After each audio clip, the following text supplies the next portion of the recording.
Howdy, folks, and welcome to Skullrunners, our original Starfinder game. I am Joe Treff, your DM this evening, and many others. And joining me are my friends Olive, Dan, Brandon, Liz, and David. We are going to be playing Starfinder tonight, but before we do, a couple of quick announcements. We play D&D on Friday nights at 7 p.m. Eastern Standard Time. You can join us tomorrow when we do that. We also have a website, albronrpg.com, and social media that uses albronrpg as a handle on Instagram and Threads, where you can see pictures of different things that show up on the table right now. We have this beautiful painting of Seethe and a glass bottle. But there are sometimes encounter maps, there are miniatures, the coasters as well. Oh, yeah, that's right. Liz painted the map and the coasters. And so we all have these coasters here. Let me come in here for a second. Yeah, we have all these little coasters here. So, wait, let me bring up the combat camera there. So, yeah, all this cool stuff that Liz painted for us.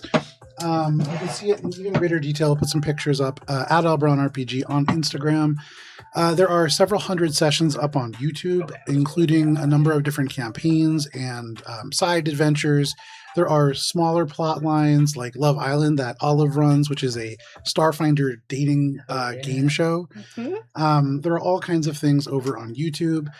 And then July 23rd and July 24th will be the last sessions of our games before we take summer break for 2 weeks, returning on August 13th and 14th. Just ready to continue those adventures. In the fall, we are also going to be bringing some additional campaigns to this channel. I won't say too much more about it until we've done our session 0 and things like that, but Alana is going to be being a DM for the first time for us. Oh, yeah. Yeah, it's going to be very exciting, and we're going to be playing a published 5e adventure, so very excited for that. One that is uniquely suited for spooky season. And then we have Sirenscape, Monument Music, and many others to thank for the sound that you are hearing behind you. And that is all the announcements that I have for this week. It is time for Skullrunners.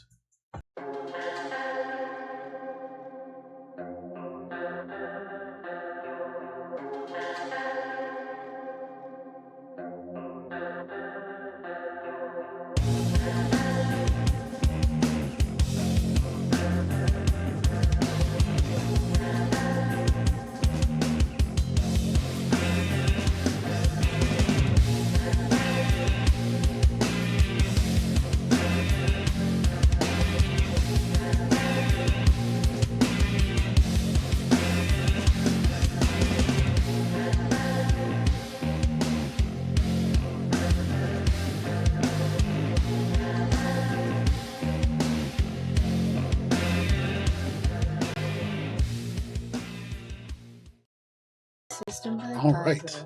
And to Brandon for the recap. Last time on Skullrunners, a caustic heist. After navigating the tunnels in the neon depths of Aquadyne, the Skullrunners emerged battle-weary at the bank of an acid-filled open sewer. In the middle, momentarily safe from the acid, was the cargo ship that held their target, crates of necrographed limbs that they had been hired to steal for the enigmatic Chrome Dream, as well as a mysterious package that their guide, Har Jahan, wished to steal from the gang Digital Storm. Neither Digital Storm nor their rival gang, the Glowbreakers, knew that they were about to be robbed. Using a stolen water transport and magically summoned materials, the Skullrunners had crafted the barge of trash and dreams to cross the acid. With Nyx piloting, they set out on the sewer. Har Jahan activated the sabotage to the acid pipes that the Skullrunners had fought so hard to put in place, flooding hundreds of homes, gang dens, and the Hylaxian halls Sagan had hoped to explore. Immediately, artillery targeted the Trash and Dreams, and despite expert piloting and assistance, the Trash and Dreams was struck and crashed next to the cargo van. The Skullrunners leapt into action. While Sagan repaired the Trash and Dreams, Theo rushed to the cargo van to find some of the necrographs had twisted had twisted into an unthinking amalgamation bent on keeping the cargo. But despite the danger, Monk and Valenka rushed to his aid, dragging the cargo into the Trash and Dreams, while Nyx tried in vain to reason with the unfeeling beast. While they loaded the cargo, open war broke out around them, with glowbreakers on jetpacks and digital storm drones clashing in immense numbers, too distracted to attack the Skullrunners. As they finished loading the cargo, the Graftoid emerged and chased it after them, holding Valenka and Har Jahan in its terrible arms. Theo stepped up to the rescue, cutting Valenka free and using an expertly tossed grenade to free Har Jahan, who now had Digital Storm's package. Har Jahan told the Skullrunners to leave and that he had his own escape. Now, with the district flooding around them, the Skullrunners raced to meet the driver to escape the gang war around them. Mm-hmm. Mighty Mouse. Very nice. And thank you, Brandon. One thing I did totally forget to mention is probably important to kind of clarify. The reason that when you look around our table, it looks such as it does is because for Dan's birthday, we have a theme of goth clowns. And for the winner of this theme, we do have this one-a-session reroll that is available. And based on what Talon said, I'm going to award this to Olive. Yes! Specifically because goth clown. Yes! Goth part. Joe. No. Trust me. You are absolutely clowning around, but goth. The goth part. There is not a speck of black nor white upon you. So, Only purple. That's just a menacing clown. Which I have learned in every trip that I've ever taken to Mexico is kind of the origin from menacing clowns. She's like a mime. She doesn't even count. That's certainly more of a but that's kind of what a mime is. Right? Yeah, isn't a mime part of the clown Mimes are just culture? French clowns. I don't count them. That reroll does need to be used by the end of this session. No problemo. As all of you tear across this large swath of toxic sludge, there is still artillery raining down around you. There is still gunfire overhead. You can see behind you fading the strobe of hundreds of drones just firing into the glow breakers as they pour into this cargo van. As you traverse across the space, you can also see up this sort of kind of twisting concrete pathway, which is almost like a boat dock that goes down into the space. You can see the driver has gotten out of their cab. They are waving over to all of you frantically.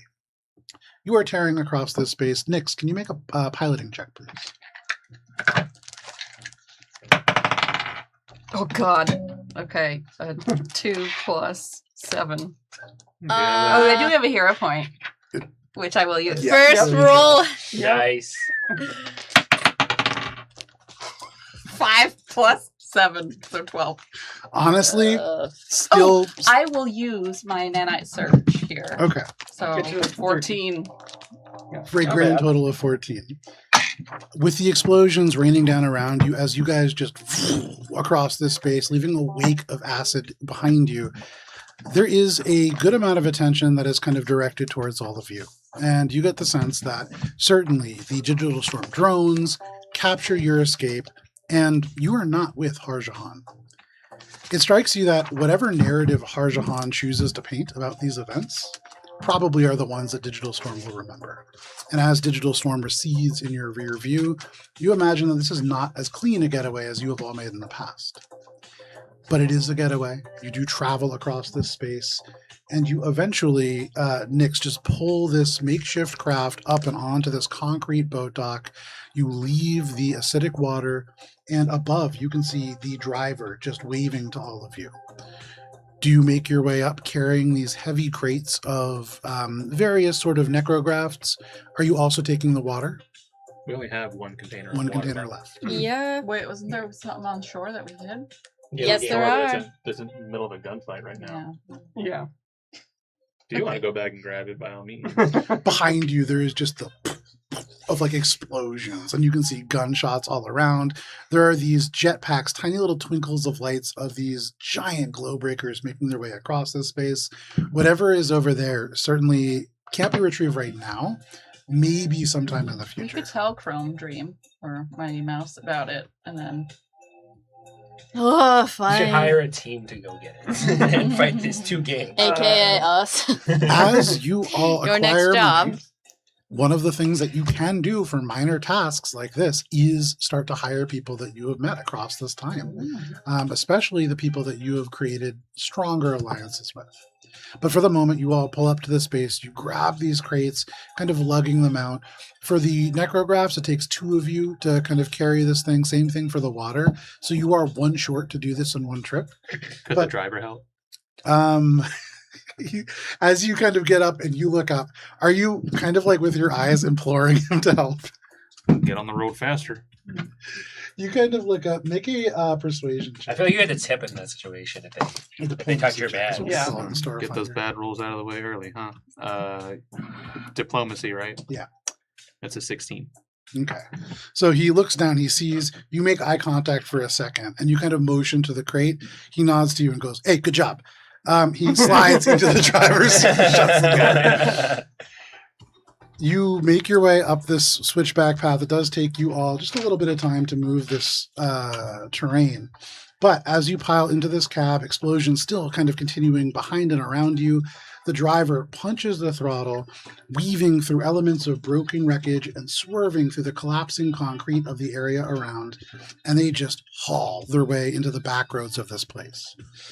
There is just this kind of brief moment of silence as they concentrate, kind of finding this path that they clearly have driven before.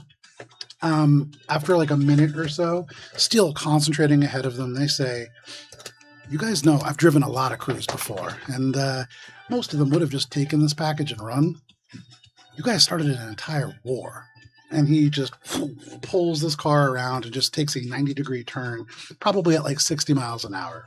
I mean, to be fair, there was already a war going on. He turns around and still driving. He puts one whole arm behind and he's like swerving around like curves and stuff. But he looks directly at you and he just says, "I dropped you guys off. We all looked at the city before. This was not happening. Nice try." Correlation, not causation. He turns Eyes on the road, buddy. What are you doing? He sits back down, kind of looking again. He's like, "Hey, I do this for a living. I know what I'm doing." Yeah, and I give sass for a living too. That doesn't mean I don't pay attention forwards and backwards. Well, you keep that sass in check, okay? You guys did a pretty good job. And I managed to get Chrome Dream to back off all of you guys for a little bit, to have a little bit of time to rest. Not long. I bought you a day. And I think I have a place that might serve a good purpose for people like you who could use a little bit of a place to lie low. But you have to calm down. Can you do that for me? Me? Yeah. Yeah. I mean, hey, I'll be as calm as you want. You know what? I feel like you're hinting at something though. Is this a place I'm gonna like? Is this are we going to like Chippendales or something? Or He takes the car and he pulls off into like a little side parking lot, abandoned structures all around. God, You oh can my see God, what oh my looks like God. just like probably an old liquor store now just completely barred over. There's metal that has been not stapled, but soldered onto the window to kind of permanently shut this place. And he turns the car off. He turns around and looks at all of you and says, "I mean it when I say this. You really aren't like most crews. Sass aside, all of you don't really seem like criminals. And so I'm going to trust you guys with something. Just don't break my trust, okay? There's a cookout that happens every time there's a purge cycle in Aquadine, and I know some people who are in charge of it. I'm going to take you guys there. It's a good place to relax. I have a place for you guys to all rest. There's a cook-off. You guys can eat some great food. I mean, is there anything else that you guys... Oh my need God, to I do? heard about these. Isn't there like an eating competition there too? There is. Oh my God! Oh, I want to enter. I'm so good in those. It's the cooking that really matters. I mean, the elders, they all really kind of care about like the best Pipefire sauce that you can possibly make. But yeah, there's that. There's racing. There's mahjong if you've ever played that.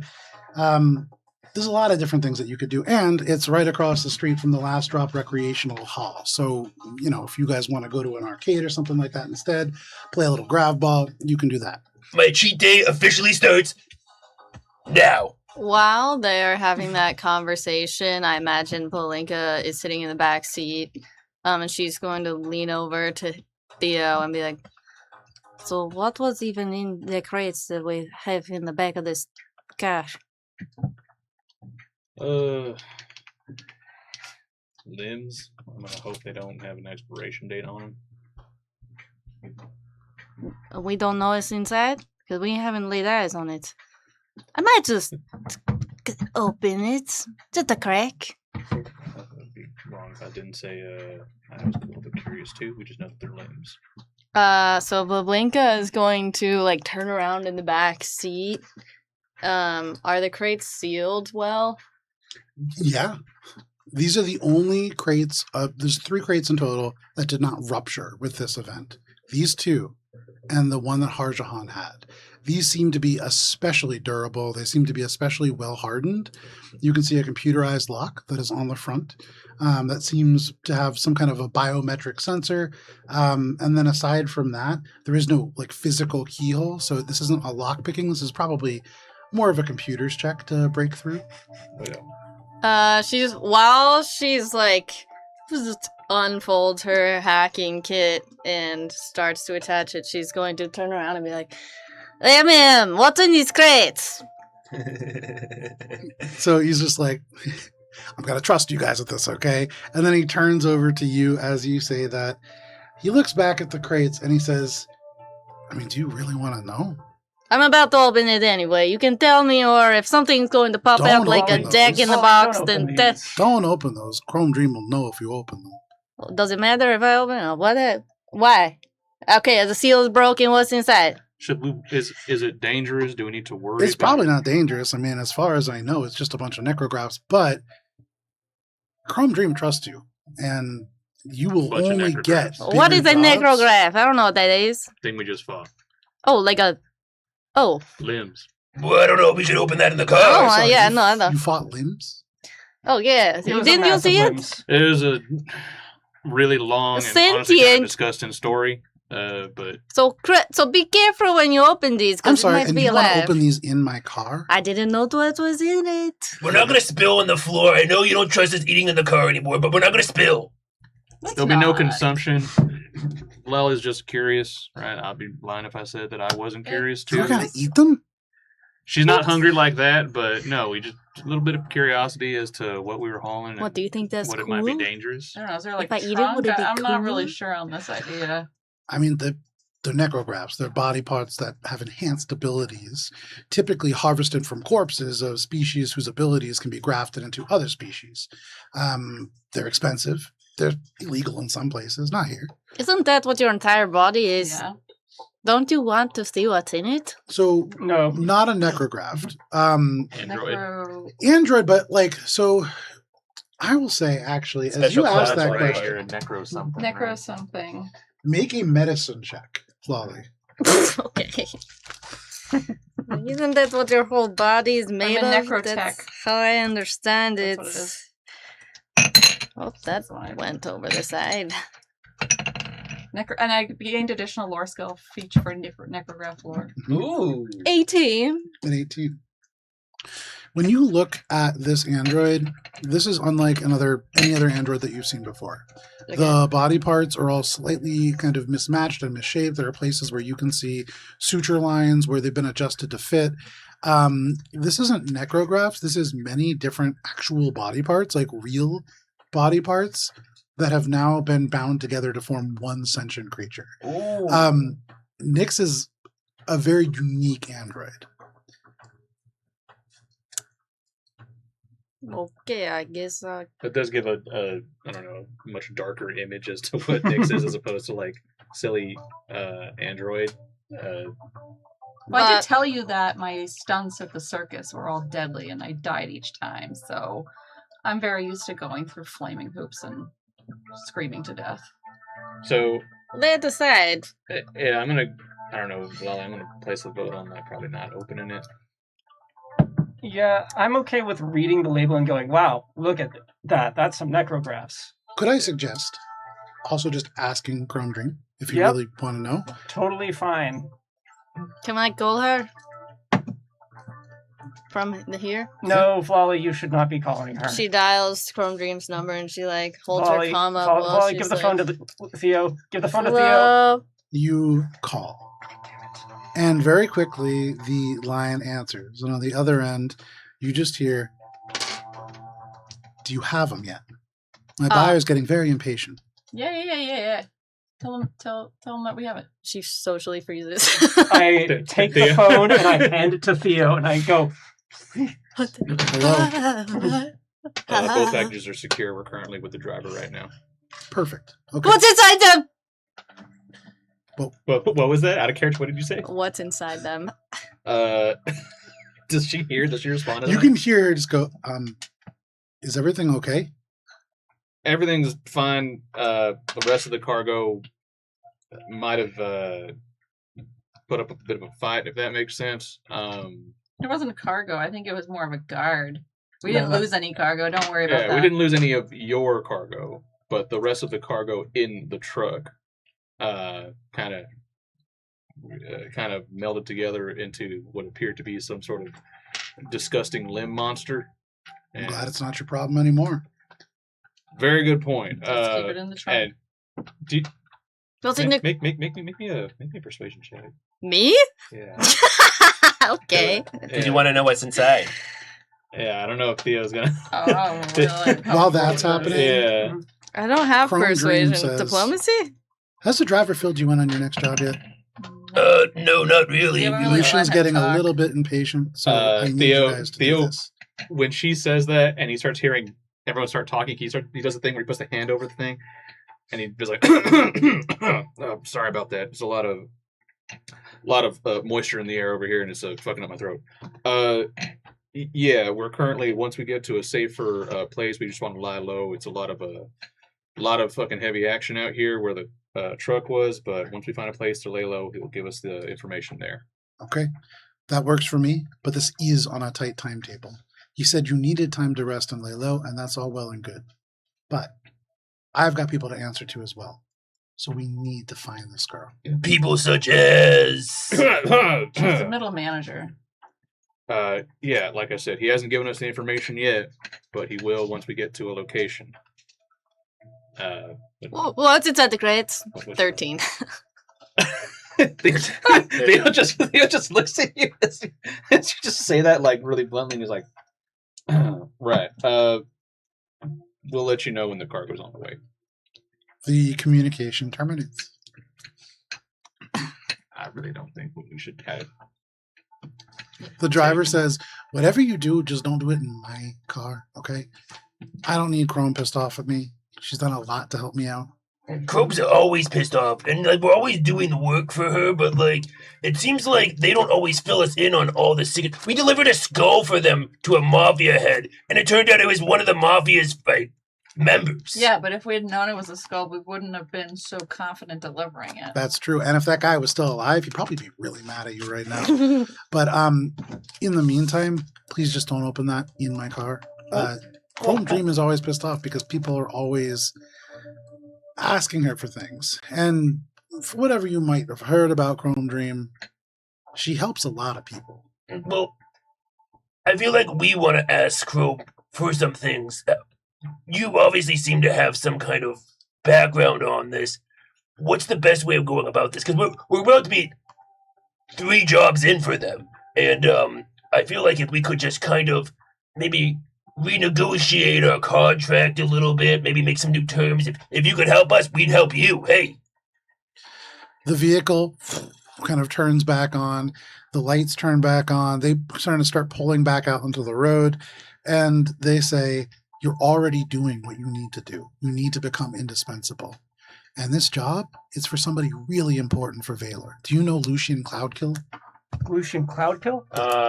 Can I do a lore check? You certainly can. Can I do a society check? Yeah, you can. Ooh, yeah. That's what I meant. I also would like to do that. That is a spicy 15. Spicy 15.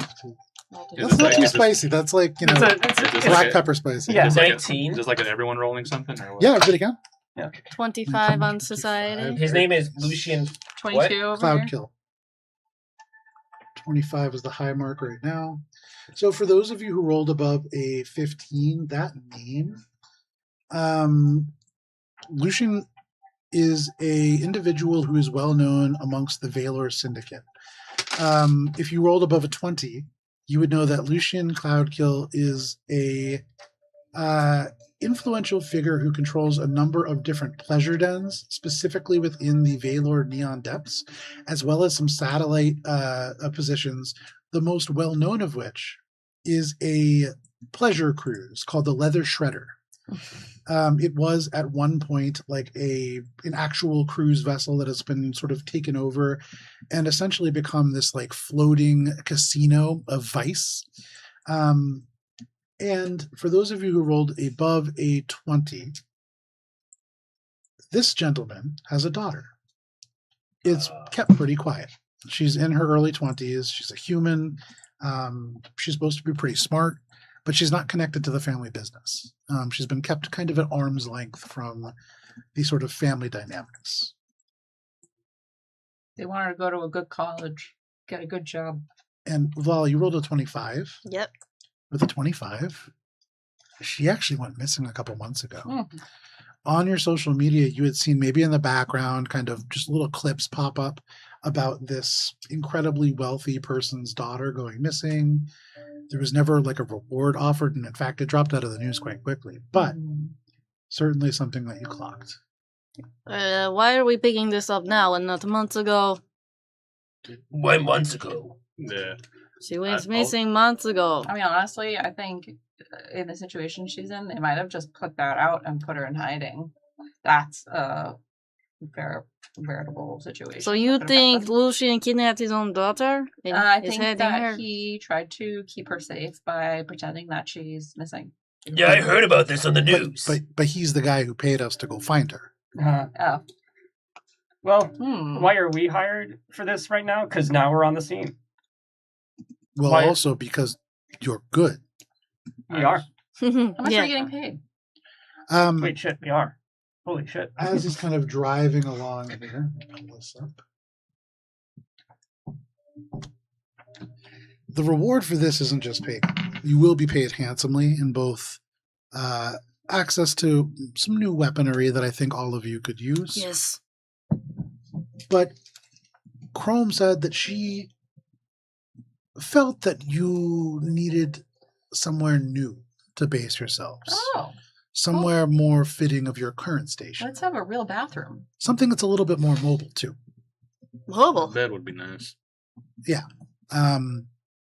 Still working out all the details. I haven't actually figured out where the conductor is or exactly how we can get an engine of that nature on Seethe, but if Chrome wants it to happen, we're going to make it happen. Quick Can- question here. What's the actual job? We just need to find this girl? Is that what this is? We need to get her back for her father. And where are we Alright. dropping her off? Back at Valor. Okay. So this will bring us back kind of to Chrome Dream. You can talk to her then. If there's things that you want to request specifically, that would be the time. Chrome really prefers to do business in person. So, that's all well and good. I'm glad we can do this in person. So what is this woman's name? This woman's name is Celia. Sweet, perhaps. Celia Cloudkill. You wouldn't happen to have, I don't know, visual aid, voice recording, anything, any He sort reaches into this dark kind of jacket and he pulls out a little data slate with a picture of a young human woman. You can see actually exceptionally beautiful, almost this bluish kind of black hair, certainly dyed. Doesn't have a whole lot of tattoos or visible augments, but looks. There is a look that people have where it's almost too perfect, and almost always that would hint at some kind of an augmentation that is so expensive it passes without notice. And so this person from a very wealthy family, but they hand you this data slate. Now be careful who you show that to, because obviously a lot of people are looking for this girl. I think part of why we're just getting this now is Lucian tried to do this himself, I would guess, and came up short. If Lucian came up short with the kind of people that Lucian knows, I can't imagine what kind of a criminal might have her. I've been trying to rack my brain, but I've only been able to find out one thing. She's been seen in a couple different places. People have spotted her actually pretty close by to where all of you were at the Filter Flats. That was a couple of months ago, though. Also in the Rust Gardens, and then somewhere along the Neon Lock Fringe. And those are all in Aquadine. They're all pretty close by. So after you guys have had a chance to rest, we can start looking. Whoa. Okay, hold on. I want to make sure of something, because I feel like maybe we're missing, and Chrome Dreams might be, holding some things back about this job. I feel like every time we do a job for Chrome Dream, it's like killing like a pregnant spider. And when you kill it, all these other spiders just come right out, and then we gotta fight millions of small spiders. And I don't want to be in an issue where Money is money. You can get a lot of articles out of this. Yeah, I guess. I mean, that would be some good news. Look, we're dealing with the mob here. Yeah, no, I get it. You're trying to figure out what are the long-term implications of what I'm doing. And it's very easy. If you do it and you get her back, an incredibly powerful mob boss will owe you a favor. If you do it or just don't do it, the opposite. He's probably going to be All very I'm saying displeased. is I don't want any baby spiders coming back to get us because we killed the mob. And we'll have baby spiders if we don't do it now. So we got to do it. So yeah, and maybe just don't kill anybody related to Lucian Cloudkill at all, ever. Okay, well, Good idea. hopefully you'll give us a heads up if we do another mafia job and we have to deliver a skull. Yeah, can you give us like a list later of people on his team, on his mob, so that we don't kill them? I mean, you guys I are was welcome gonna to say, find yeah, that. we can- I don't know if you've heard, but I'm the driver. We are professionals. We can definitely do our own prior research on connections, last known locations, and any other information. So you're not just the driver. Come on. You're mighty. I don't understand that, but I really am the driver. It's what I'm best at. Driver, did you, have you ever heard of them having a falling out, Celia and her father? I barely know them. I just know a little bit about them by reputation. I bet like all kids of a certain age, humans in their 20s, what are you, like done with school, teething still? Yeah, totally teething. You are still Did she have any romantic She's teething. interests? I again, don't know these people. You're not my Again. encyclopedia. we can definitely do our own research. I know, but the research probably shouldn't start with me because I don't know Right. these people. Just if you had any rumors on you. That's fine. They pull along the street, and you can see that around you there's this kind of maintenance bridge with suspended sort of cables that rise up and into the dark. Where you have all sort of traveled to now, there are vehicles passing you. There are people again. You have kind of moved off of the sort of back streets and back onto the main path. Give me 1 second to change our music here. Okay. Over this maintenance bridge, suspended between enormous coolant pipes, each of them wider than a city street, there's steam that just hisses from pressure vents overhead, filling the air with these drifting clouds. As you go by the supports of the suspension bridge, each one has like little strands of these LED garlands that shed light across the mist. As you round this final bend, you can hear through the windows of this craft the sort of sound of voices. And as you crest this ridge, below you, you can see there is an entire maintenance courtyard all along the walls up near where your car is. There is this kind of moisture line that shows that normally this entire space filled with water, currently bone dry. And in its place, you can see there are all manner, almost a festival that has been erected. Give me 1 second. Let me change the music to something a little happier. That was quieter than I had meant for it to be. Festival. We're going to do... Oh, I think I've heard about this. So, like, basically the water cycle changes every so often in Aquadine, and when it's this dry, people come out and they celebrate before the purge cycle happens. The driver nods to you, and he says, almost exactly, yeah. That's this is the Great Pipefire Cookout. It's almost like you could call it Independence Day or something. Almost, except it doesn't have to do with independence. It's mostly about there being the space available. But it is my cousin Jasper's birthday, and he will be here. So, Oh, happy birthday, Jasper! yeah, exactly. Tell him. Oh, I will! You can see, like, below you within this space, there are thousands of mismatched lights that have been strung up from cable to cable. You can see there are ysoki that are just laughing and arguing and dancing. You can smell cooking smells. There is people singing in these little streets. There's welding happening, sparks flying off in the corners. There is a forest of towering industrial pipes. Each available surface here has become a kitchen, a workshop, a little store. You are looking at like a whole festival that is happening. The smell that you're experiencing is really hard to pin down. It is, oh man, at once you can smell like cooking. If you've ever been to like a night market, you can smell frying food and exotic spices. But you can also smell the smell of freon and the smell of burning metal.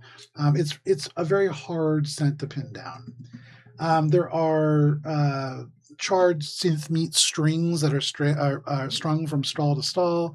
You can see roasted hydrocorn sold out of little carts.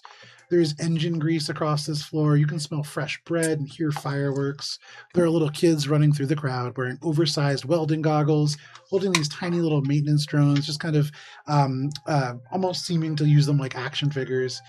There is music all around you, and you can hear a brass ensemble off in the corner. There is amplified string instruments, all kinds of things that are happening here, colorful fireworks overhead.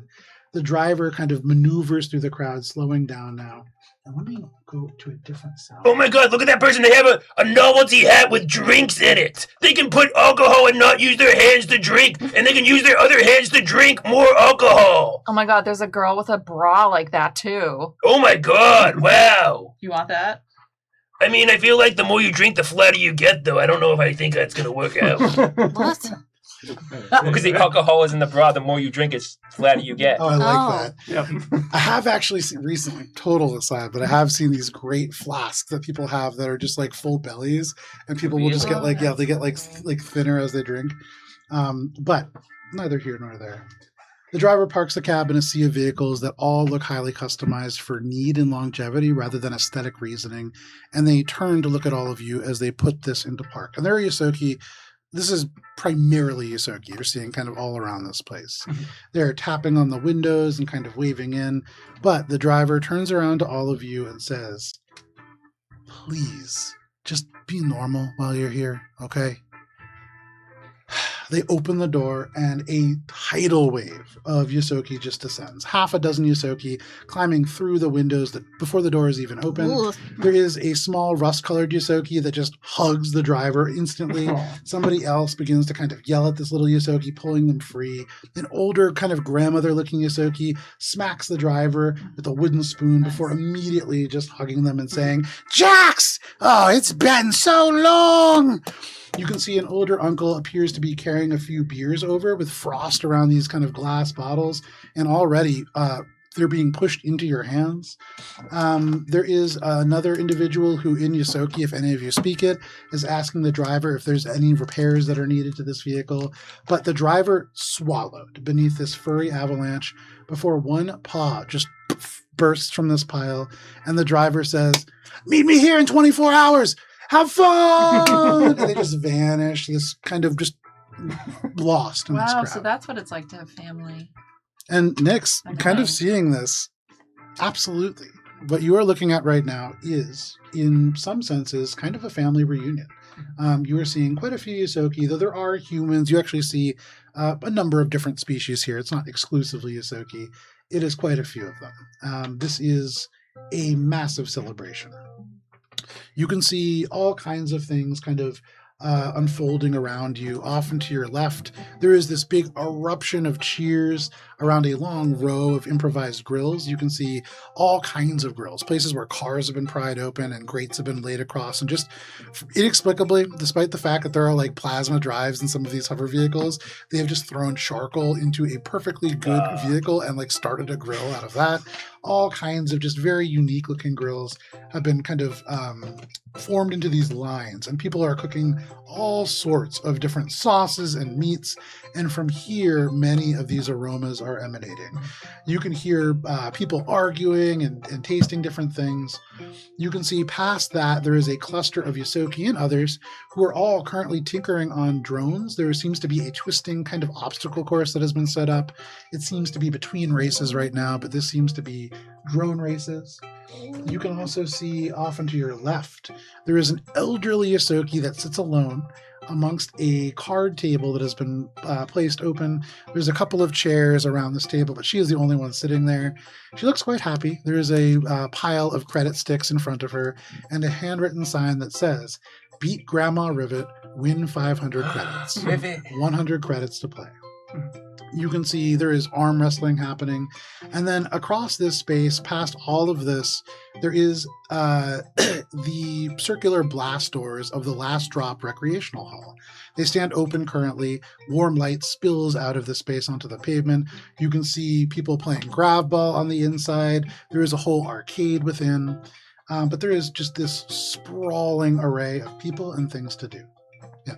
Is there anywhere where there is sports games? Like a sports bar? Target. I mean, not Target. Oh, No. sports bar. Yeah, I want a sports bar. Like Darts. Yeah. professional. I want to watch. AKA, I want to see if there's a Reapers game on. There is no TVs here. So as you look around, something Okay. else that's unique about this place, there are splashes of neon lights and things like that, but this is a place where there is not a lot of screens. You don't see the almost omnipresent kind of moving animated advertisements. You're not seeing games on. You look for a bar, but in this courtyard, there is no bars or places. There are people who have drinks and food and things like that available. But people seem very focused on community rather than being distracted. What about a healthy game of football between the ysoki? Are there any like contact games? Grab ball. Oh, is that in the what last grab drop? ball In the last drop recreational hall, there is what looks like at the moment a game of pickup grab ball happening. You can see a number of people kind of standing around a broad-shouldered human with reinforced cybernetic knees. You can see a ysoki and this gigantic android currently kind of just like shooting hoops with this carbon fiber ball. It looks like a basketball just made out of carbon fiber, and where the seams of rubber would normally be, there's just blazing red neon that almost pulses with each dribble. There are baskets on either end of the court. Your classic grab ball game. Okay. That is happening. You said there were some non-sports competitions as well, like a cook-off. Yeah, there's absolutely. Is there an eating competition, or is that something I just made up? That is something that you made up, I think, yeah, out of a hope. yeah, as a hope. Yeah. For sure. Seeing the drone stuff, Sagan suddenly realizes that we might have left something behind, and he turns to Nyx and he goes, "Nyx, can you call back the drone with the bell?" The bell? Oh, that Don't cheap little kitty drone. I mean, That might be a little out of your range at this Yeah. point. I could if we were closer. Are you serious? We lost it? We didn't lose it. Just if we go back there, then my drone can. There's no way we can go back there. It's gone. It's not gone. Technically, it still exists. Does it? I mean, that was the only thing that I had that connected me to Max. Oh shit! I forgot to I add the know bell where on Max it. is. I found him. I did not feel like that bell was safe at all because all of you reacted differently to it, or I guess 3 of you. But I did not like how cold you felt It felt pretty cold when I held it. and warm you felt, and how disconnected it was going to make us. So don't worry, Sagan. I scoped out where Max is because I took that and threw it out. So I want us to be able to find him. You threw it out. Like threw it out into the courtyard of the motel. If it is so dangerous, why would you throw it out? Do you know who would pick it up? Because you are the most important to me, Sagan. Honestly, I've never been What if a kid picks it up? this honest to you, but I just wanted to get it away from you so that you could. Nyx, I can't be here right now. I'm trying to meet. I pissed you off. Nyx, it was very important to me that I had that bell. It was my only clue. That my entire life has been suffering and mystery, and that was the only clue I had to figure some of this stuff out. I found a better clue. We know where Max is. We know the district he's in, but I don't know what happened to him. That was the key that I could. Didn't you think it was horrific that it was planted on our Nyx, doorway? I know your heart's good. I got to be alone right now. So Sagan storms off. Maybe we all kind of need like a break from each other. You know, I feel like we've been from such close proximity. Maybe we could just, kind of pair off or like go to separate ways or something. You all watch as Sagan makes their way off, especially here. Sagan, to disappear into the crowd, near impossible. Oh, This is primarily a Sagan. I'm very aware on that your everyone's knees. eyes are just like on the back of my head. Yeah, absolutely. There are like little kids who are like, "Mom, look at that guy." But yeah, 1,000% you stand out here. Yeah. But you all watch, whether you want to or not, Sagan walk off. I don't know, Steal. you guys, do you think I did the right thing? I mean, Yeah, bestie, I mean, that thing was like totally evil. Like I didn't want it around that bad mojo around us. it's almost like a, what do they call it? Mythical Horcrux? That's what it feels like it was for Sagan. What's that? Back in the 2000 AD, I think they had this movie that I saw you when I watched was all those watching. old movies, I right? like old the idea movies. that Harry Potter persists for 10,000 years Yeah. to a mega city Lord. in a Because I distant watched Meg Ryan, mid-galaxy. Tom Hanks, and Harry I feel like I Potter. showed you the Fair Meg enough. Ryans. So, I'm sorry. What was that? You said it's So called in a the Horcrux? story, there's a Horcrux. It's not a whore. It's more of a. Oh, that makes it less interesting. Oh. It's more of a crux. It's more as a crux. Yeah, Crux. like you wear it to.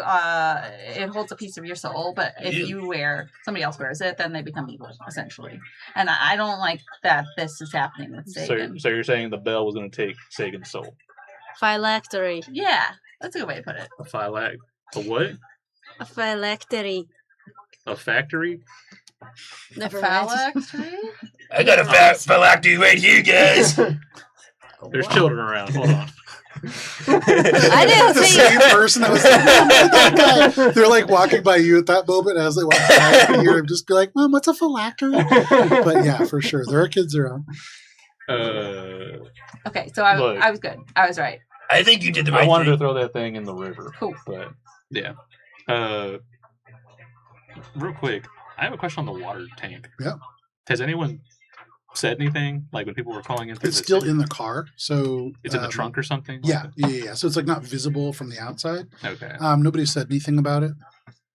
So it's And I've- is the car parked in a safe spot, like in a parking spot? It's in a place that's like, if you imagine kind of any sort of what's it called? Anyone's trying to fuck with it? Certainly not. Here is almost like the same kind of energy that you get around for football tailgating event. So there's people Yeah, I all got around. Oh, Yeah. And so like there's a jovial atmosphere here. It doesn't feel like things are being stolen. And there are people around the car, but they're like eating and talking and stuff. And like so sitting on it the would trunk. be there are like people leaning on the car. So it would Yeah. be hard to steal something out of. Okay. I think Sagan's just going through a lot right now. Lolly, though, as you think about that, go ahead and make a sense motive check, which is I think called Perception. perception. Hell yeah. 23. When you arrived, these people swallow the driver. Really just like took him away from you guys, not in like an aggressive way, but really in a way of like knowing and understanding beyond just this is the driver's car. Even though it's just an automataxi, it's the lone thing that doesn't look like, you see the car next to it has an actual like wood fire engine modification added to it so that you can just like burn things in and kind of run this without using fuel. Not efficient for this setting, but like it does stand out as a sort of vanilla looking vehicle. You get the sense that the driver is really well known here. Incredibly well known here. Okay. And there is this respect to the driver. People were asking if they could repair. All of you guys got free beer right away. Like, Hell yeah. nobody's going to fuck with this car. Okay. Okay.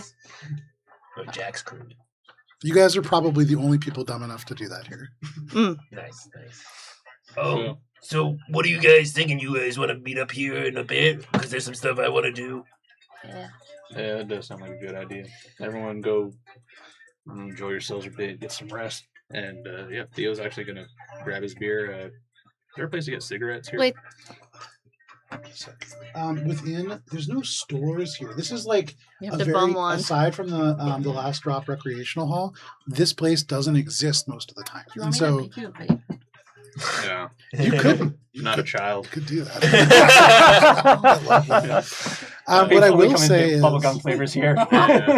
within the last drop, Thank you. you can see Yes. kind of off to the left of the central door, there is a place where somebody could sit to like take coats and stuff. And that clearly hasn't been open in some time. But hanging above that kind of barred window that has the space for the attendant, there is a sign that just reads borrow box. And it seems to be almost like a lost and found. You can see sticking out of it tools, books, which are kind of rare. You can see some old instruments in there. There could be cigarettes in there. Yeah. But there's no real stores around here. Okay. That being said, there are people smoking, and you could probably just bum a cigarette off of anybody here. Yeah. Yeah, when Theo says like, "Yeah, everyone go find something to go enjoy yourselves," then we'll meet back up here in 24 hours. And I think Theo's gonna go try to bum a cigarette and go talk to that granny lady. Okay. Oh, nope. So if y'all want to, like, I don't know, Yeah, come I'm along, gonna, or you want to, like, you know, I'm team going up, up in that coat rack thing. I'm climbing up the wall and just sitting by myself with my drone, thinking through what happened with Sagan, because I'm always right, and I know I made the right decision because I'm a robot. I have no feelings. Yet something in me, it makes me feel uncomfortable. I need to think this through. Okay, Nix, you think about this. You kind of go off and you begin to think about this while Theo makes their way over to the mahjong table. What is everybody else doing? I'm gonna take Valley, Val, by the arm and be like, Oh, so what are we doing, friend? Ugh.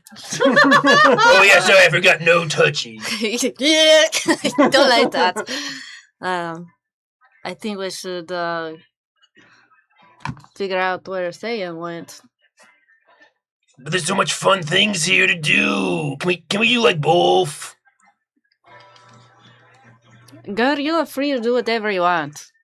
All right, fine. I guess we'll do the responsible thing. We'll look for Sagan, and if we happen to, you know, maybe find like, you know, a place to look for Sagan in, like, you know, like a Girl, you know your cook-off bestie is place. up there. Go comfort her, and I'll go comfort him. Sound like plan? Monk is gonna look all the way up. That's I get that. that's a really She'll pat him on the shoulder and be like, "Good luck." Okay, so Monk is going to. I'm I'm gonna try to. I'm gonna try to figure out a way to get up there. Okay, so Monk is going with Nix. We'll come back to that in a second. Vlali, where are you headed? Can I just say I imagine myself like sitting on top of the sign? Yeah. You Yeah, not super Okay. high. So like maybe like Okay. 18 feet total. Okay. Not super high, just the size of a 18 building. feet, just going, Vlali, where are you going? She is going to very gently wade through the sea of Small nice people. ysoki. Yeah. Be like, hey, like clink glasses along the way. Hey. Ysoki, haha. And then just follow Sagan. Okay, easy enough to do. No check required. You can follow Sagan. It's like a flag in the yeah. the beanpole. That Sagan, as you storm away from this group of people who have lost the lone connection that you had to Max, you make your way into this group of people. You are in a crowd.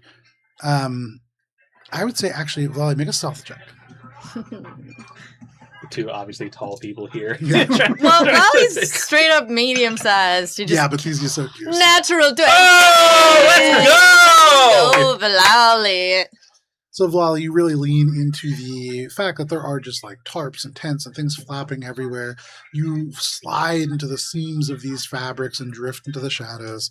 And Sagan, alone, as far as you know, you make your way through this space. Mm-hmm. Where are you going? What are you doing? I think Sagan would start out just wandering, but he would very quickly, like, the anger would sort of bleed out from him as he's surrounded by all these people and family, and like, this feels Good vibes. This feels like the Hylax Hall that he's used to. It feels like the parties that they used to throw in the lock.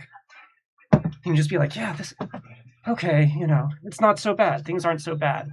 And I think he would end up heading towards the cooking competition. Nice. And he would be not necessarily looking to cook anything himself, but he'd be like trying to like sample all their sauces.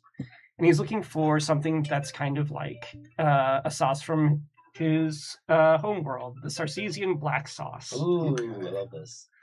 So you make your way over to where there is this huge cook-off happening. Vlali, you follow. You make your way into probably what is the thickest part of this crowd. And you can see that there seems to be 3 like base sauces in these huge bubbling vats that people can draw from freely.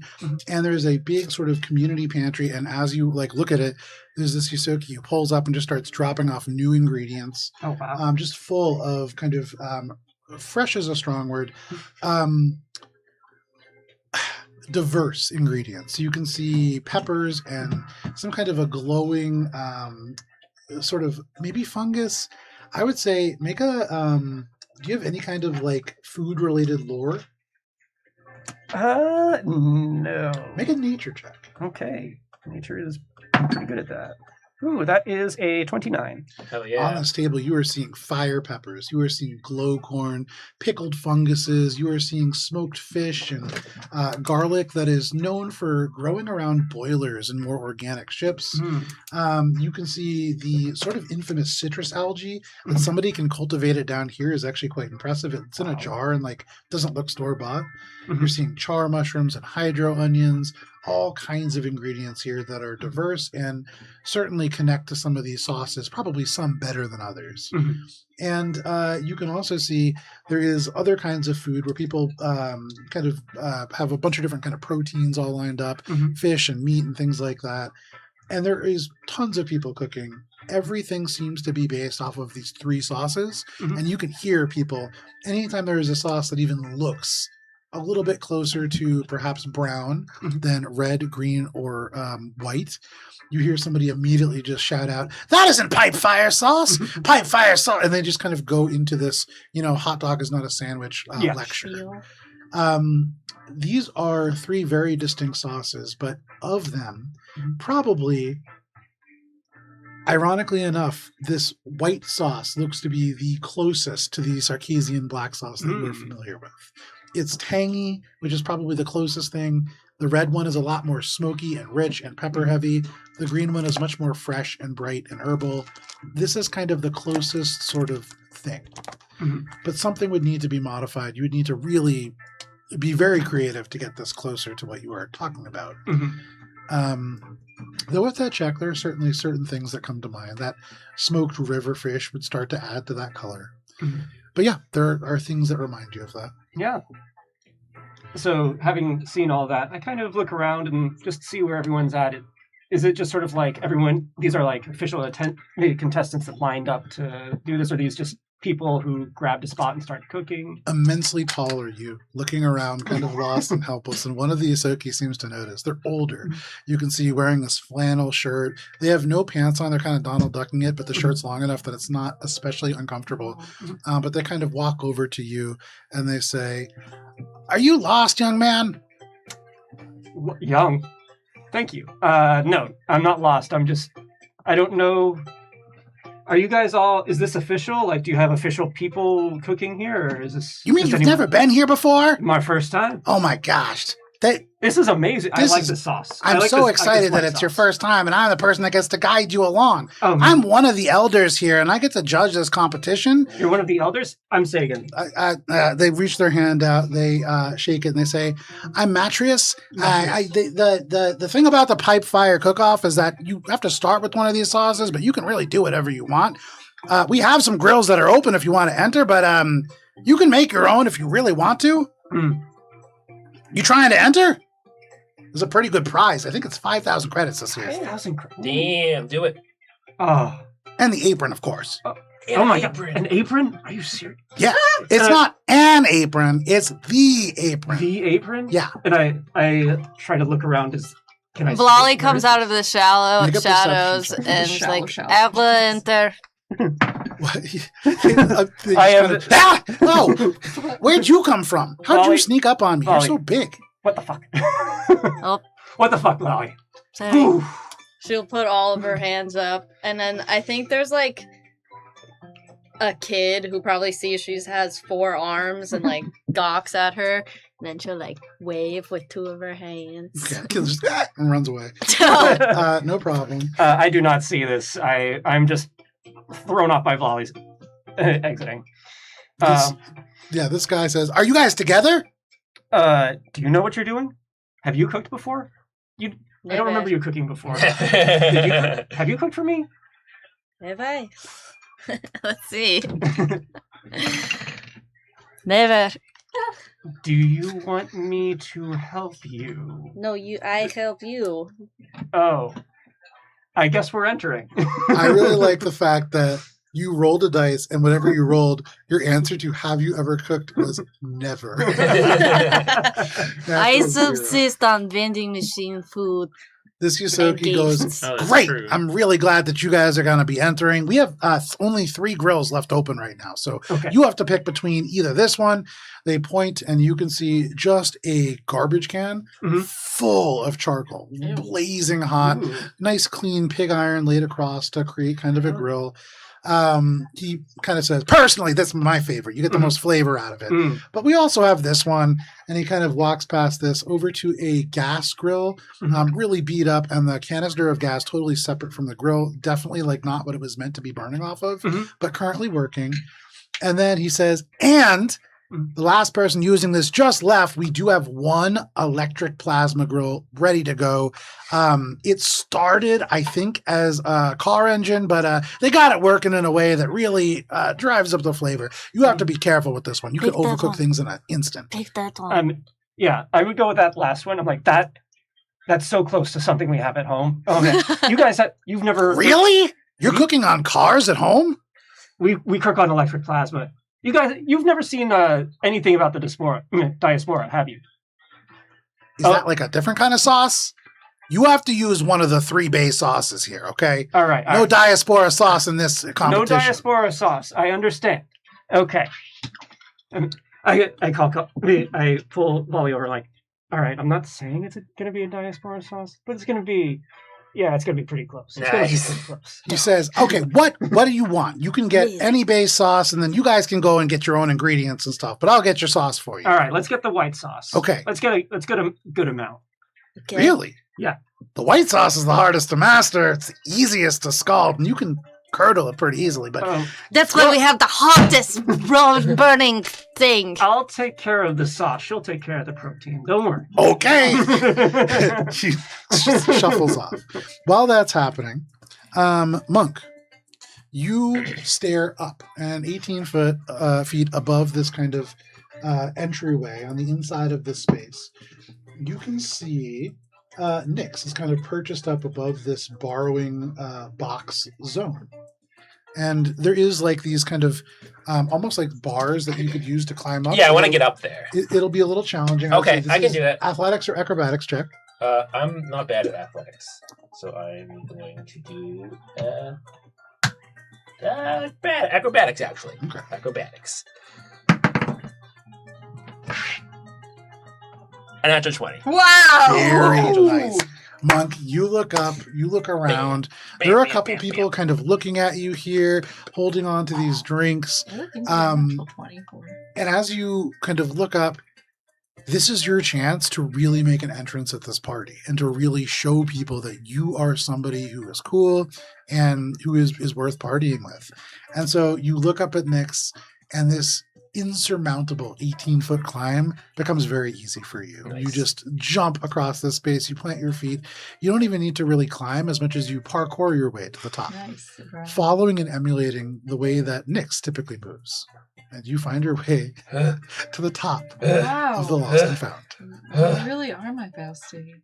I can't believe I just did that.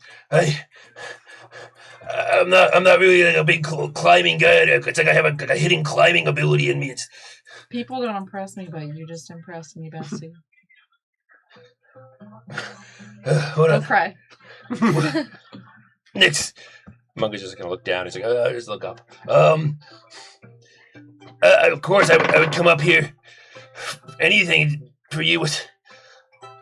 And I'm going to kind of sit next to, steady myself. Is there enough room for we can sit side by side? There is. And for just a moment, it's just enough for you to sit side by side. I put my arm around him, so it's kind of like the what is it, flick pick of two people absolutely, sitting, no problem. Dark. Yeah. So you kind of have your arm over Monk, who is just pressed up against the wall now as tightly as you can, kind of looking out for just a moment. As you turn, you put your arm around him. And pictures. Have you ever seen the scene in Jurassic Park where they're up in the tree to rest for the night and this big brontosaurus shows up? All of a sudden, from the far side of this hall, there is a and you see this towering android make eye contact with you and then walk over. They are just a couple feet shorter than where you are all now. They're gigantic. Jesus. But they just kind of stomp over to where you are. How tall in comparison to Sagan? They're 16 feet tall. They're taller than Sagan by By a good lot. amount. Yeah, 8 or 9. Almost twice the size of Sagan. And Sagan towers above most people. Monk he wants to like have a conversation with Nyx. No problem.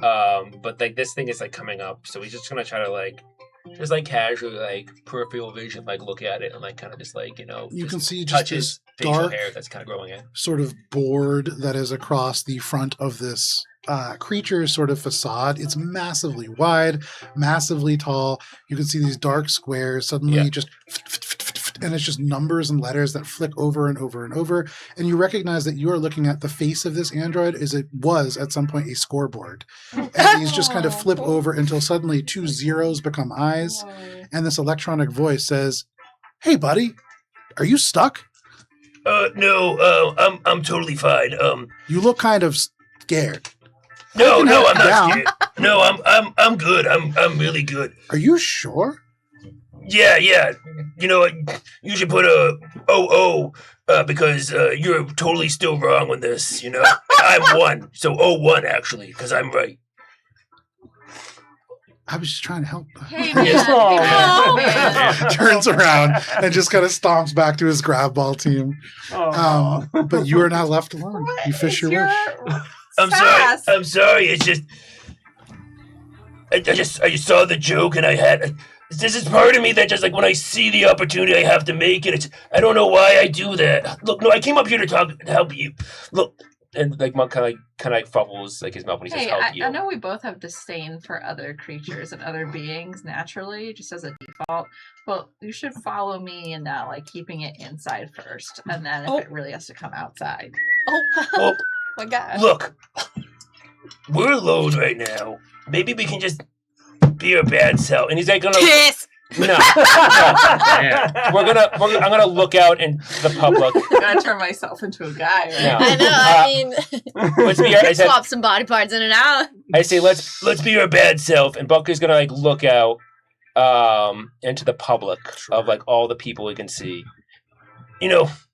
Being a journalist, sometimes there's things you do to like, know things about people, like an journalist intuition, I call it. Let's people watch. That's what I was just gonna say. Oh my god, we have the Bestie Mind League! So the way I want to do this, I guess, can we just like make different perception checks and just see what we see? Sure. You can do whatever you want. Yeah. You're gonna see the same shit that was described to us not even 10 minutes ago. I have more words I can read. Okay. And oh my god, so to make it fun, whoever you see, you should like make up like who you think they are. Like a little story! Okay, well, I got a 19, and I'd like to make up a story about scoreboard fellow that you just dissed. So, Nix, you look over at Scoreboard Fellow. You are looking at a number of, it's actually, you're getting the sense kind of like a recreational league team of kind of like older adults who are playing grab ball. Broad-shouldered human, cybernetic knees. You had seen them wearing this faded maintenance jacket. You see a tiny ysoki who is just always moving, and they're like covered in glow paint. Not purposefully, they just look really messy. There's like little bits of tape sticking to them. The gigantic android that you had actually talked about or spoken briefly to currently is like looking at this group of people, and they just pry open a compartment on their chest, one of those squares, and they pull out just a handful of snacks, and they're like sharing them with the rest of their team now. They look like they're just kind of like a little sad. Their team is like comforting them. Damn. Yeah. Sounds like a cool guy. Dang. You see a Lashunta with these chrome tattoos that are actually animated under the skin join this group. And then a Sharen with these mismatched cybernetic arms kind of join as well. And they all just start shooting around to make the scoreboard feel a little bit better. Oh god. Sagan, I think you would be very good at that game. I don't know why you want to cook. Rather, you would. What are you talking about? Slay over. I have to focus. This is also about to split. Right. Okay. Now, Theo, Mhm. Oh, yeah. you make your way over to this elderly woman. Give me 1 second. We'll come back. Yeah, to we'll come people back. No, watching yeah. later. It's going to be different scenes, and we'll go. We'll have a rhythm. So you can see this elderly ysoki is calmly shuffling mahjong tiles in a pile just in the center of this folding table. You make your way over to this old ysoki. You can see they're wearing this little headscarf, big puffy pink jacket. And what are you doing? Yeah, Theo approaches, and this is the one that says, Beat Grandma Rivet, win 500 credits. 100 credits to play. Theo just kind of like takes a look at the board and empty seat in front of her and says, it's quite the old world game you have here. The eyes just kind of flick up. She's still shuffling these mahjong tiles. And she says, well, I'm an old rat, you know, and so I prefer the older games. Are you trying to lose some credits, young man? I prefer the term spending them. You spend them and get some enjoyment out of the time out of it. But yeah, I could lose 100 right now. How quaint. She pushes a little seat That's forward so for you sweet. to sit. Yeah, Theo takes a seat, and as he grabs some of the tiles, as they begin shuffling them up, he says, you have any rules to the sets we're playing for? Have you played the game before? Long time ago. Well, it changes each year, but not much. I can help you. Good to know. As Theo kind of sets them out to the front, as they begin drawing their hands, he puts the sets in his in the section to hold them, and takes a look at them before looking back to the center and says, "So, said you're an old rat, right? How you grow up in Aquadine?" Did you just say old rat? That's what she said. She said she's an old rat. But like back there, In it and sounds really around. rude. Yes. Lived in this area most of the time, as he begins like kind of putting in the pieces and then drawing out his hand. Sure. And as you're like doing this, is there a skill that you're trying to leverage to be able to beat her at this game? The way that she's been speaking to you, by the way, she's never broken eye contact with you, but she has created these piles and then broken them down. There is certainly a cunning to the way that she moves. Theo would like to win, but that's not really his point here. Yeah, like yeah. his point's just to play. He's going to ask if she's ever lived in the Rust Gardens, ever been down to the Neon Fringe, any stories or things from surrounding neighborhoods, or trying to gauge like information on like where perhaps say a young girl in her 20s might try to hide, or where they might frequent somewhere in the area. Make a diplomacy check. So you begin to play, and as you do, you start to shift the conversation towards these things. I'm going to use a hero point. Okay. Oh yeah, I forgot about this. Oh, same roll. 15. Yeah, why don't you just rub it in my face? She stops moving these tiles around, and she looks up at you again with this renewed interest. Mhm. And she says, you know, those are some very peculiar neighborhoods that you're mentioning. I believe people have been going missing in that neighborhood recently. Terrible business. That is terrible business. I guess my apartment search really is prone to bad areas then, huh? Not bad necessarily. In fact, I would say you could do worse than any of those places. I wouldn't recommend the filtered flats, though. Some unpleasant business happening around there. Yeah, quite familiar with that recently, actually. Well, please do avoid it. It could burst at any moment. How sweet of you to give that for free. Now, real quick, this Rust Gardens business, is it people are going missing around there? Well, that's what people are saying, yes. You wouldn't happen to be keen on why, would you? I mean, gang activity, just, I don't know, lawlessness, maybe people up and run away. There are all kinds of reasons people go missing, young man. And as she says that, she pulls out this first set very quickly. She has pulled together a very nice hand. And 1 second here. She pushes these tiles forward, but she doesn't wait for you to reveal yours. Mm-hmm. Instead, she says, "Are you looking for a missing girl, perhaps?" Can Theo, I don't know, make an insight check? Or I guess, would that be a perception check? We will call this either perception check, or I could say society, in terms of sort of deciphering. There is a meter and a way that she is speaking that is almost like a different dialect. And as you kind of think about that, you could probably also use society to try to figure out what that is. I'm going to use perception for a 17. Oh, this is the only productive member of our party right now. As you look at her, there's a business element to this where she is seeing an opportunity to make money, and looking at her sign, seeing that not a single person in this group of very well-connected people is willing to play with her, that says something. She probably doesn't really lose. Yeah. And she's all of a sudden not interested in this game. She's very interested in what you're talking about. You get the sense that she clearly, I'm sure that you got the sense, she knows more than she's letting on. Oh, for sure. She has a sense for what you are asking about. Mm-hmm. And this conversation with these tiles now down on the table really is more about that than the game. Yeah. The game is really just kind of symbolic at this point. Yeah. Theo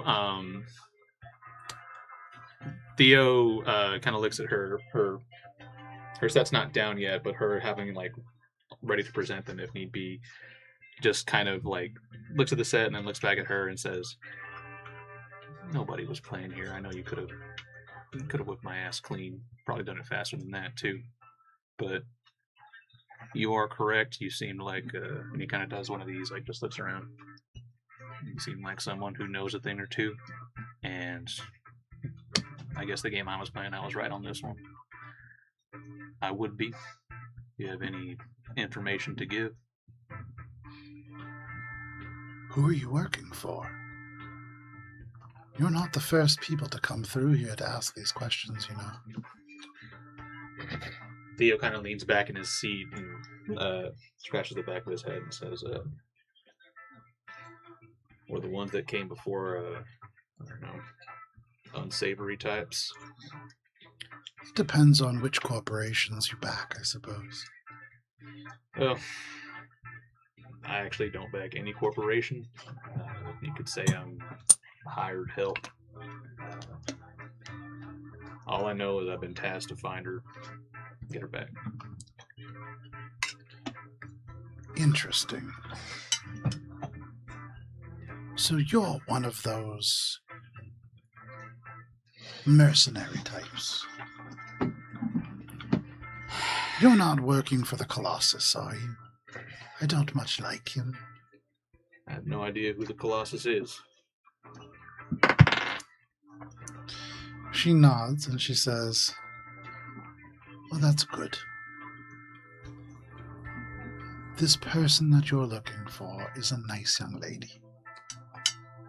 And she doesn't need any trouble. You're wasting your time looking around the filtered flats. You're wasting your time in general.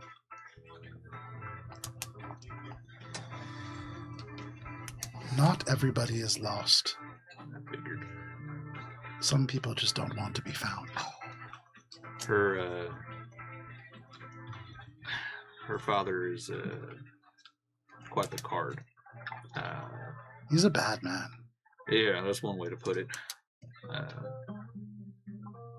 He's tasked a group of us to find her and return her. And at first, we're out here thinking, you know, somebody might have abducted her, but least from what I could gauge from just the view, someone whip smart, someone who seems a little disconnected, probably ain't getting along well with her folks. Are you saying that she's out on her own volition, safe, hidden? What I'm saying is, if you look for her, it's not for her sake.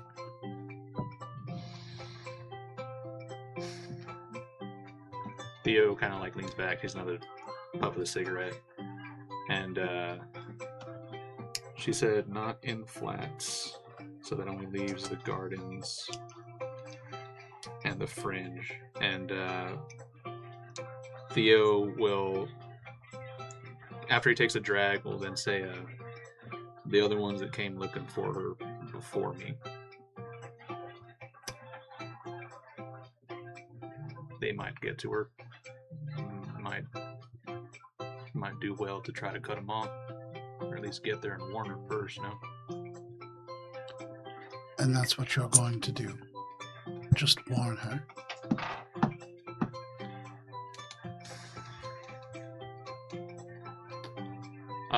Damn. I need to make my own. I need to make like a... She turns around and she says, "Look around you, young man. This is what community looks like. And in a place where we have not credits or resources, community is all that we have. The people around this young woman, they will fight for her." Are these fighters, though? I mean, don't get me wrong. And Theo like looks around again. You have a nice community here. I'll give you that. The thing is, and he kind of like, not gesture to himself, like trying to puff himself up, but he's like, "I've been in gunfights before. I've been in fistfights before. I definitely wouldn't call myself a dangerous person, but I've been around it for a long time. The people around her, are they able to keep that danger away from her? Because, like you said, her father is a very, very bad man. And I don't know who this Colossus fella is, but I don't think you give someone a name like that because of how nice and kind they are." I suppose not.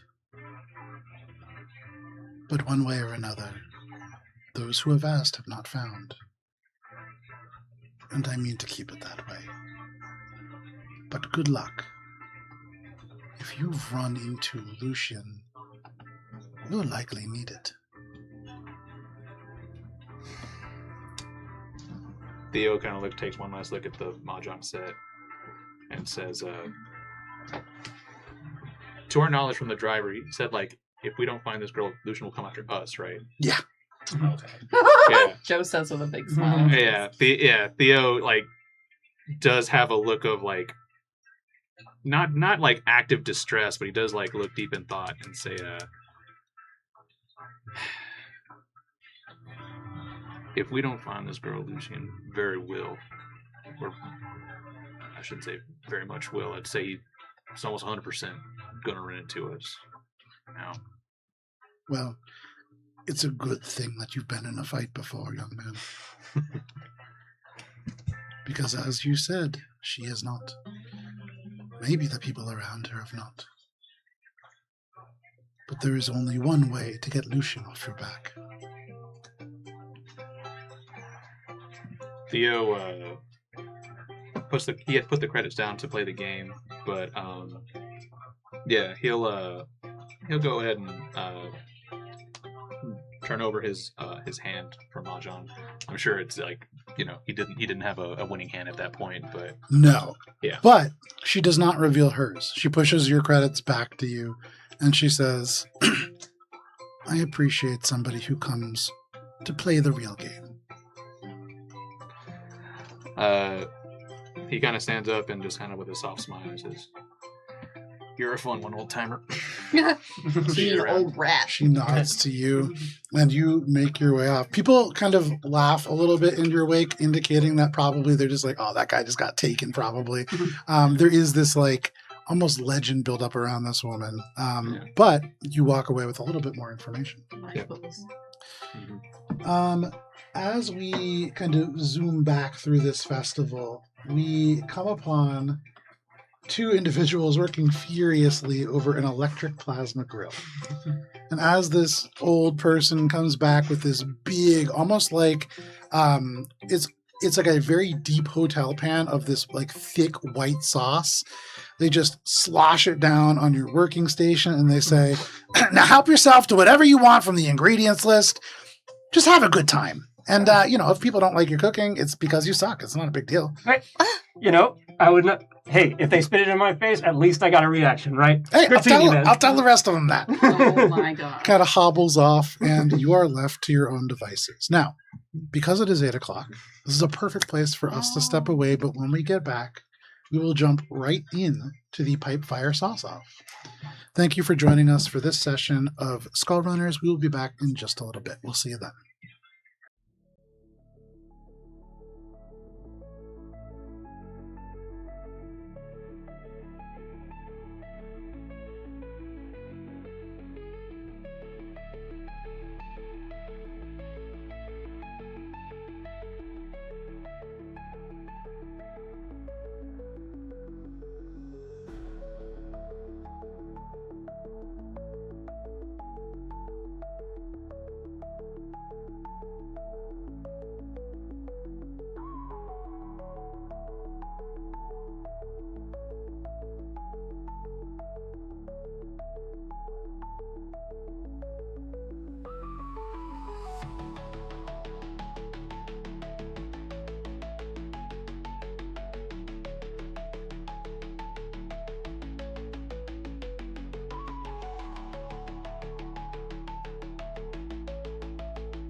and welcome back. Thank you for sticking with us through the break if you did. If not, we are playing Starfinder, and now, so are you.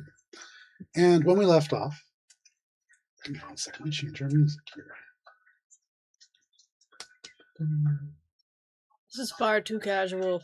Dun, dun, dun, It's going to dun, have a little dun. more island vibes. So, you have all been left at this electric plasma makeshift grill.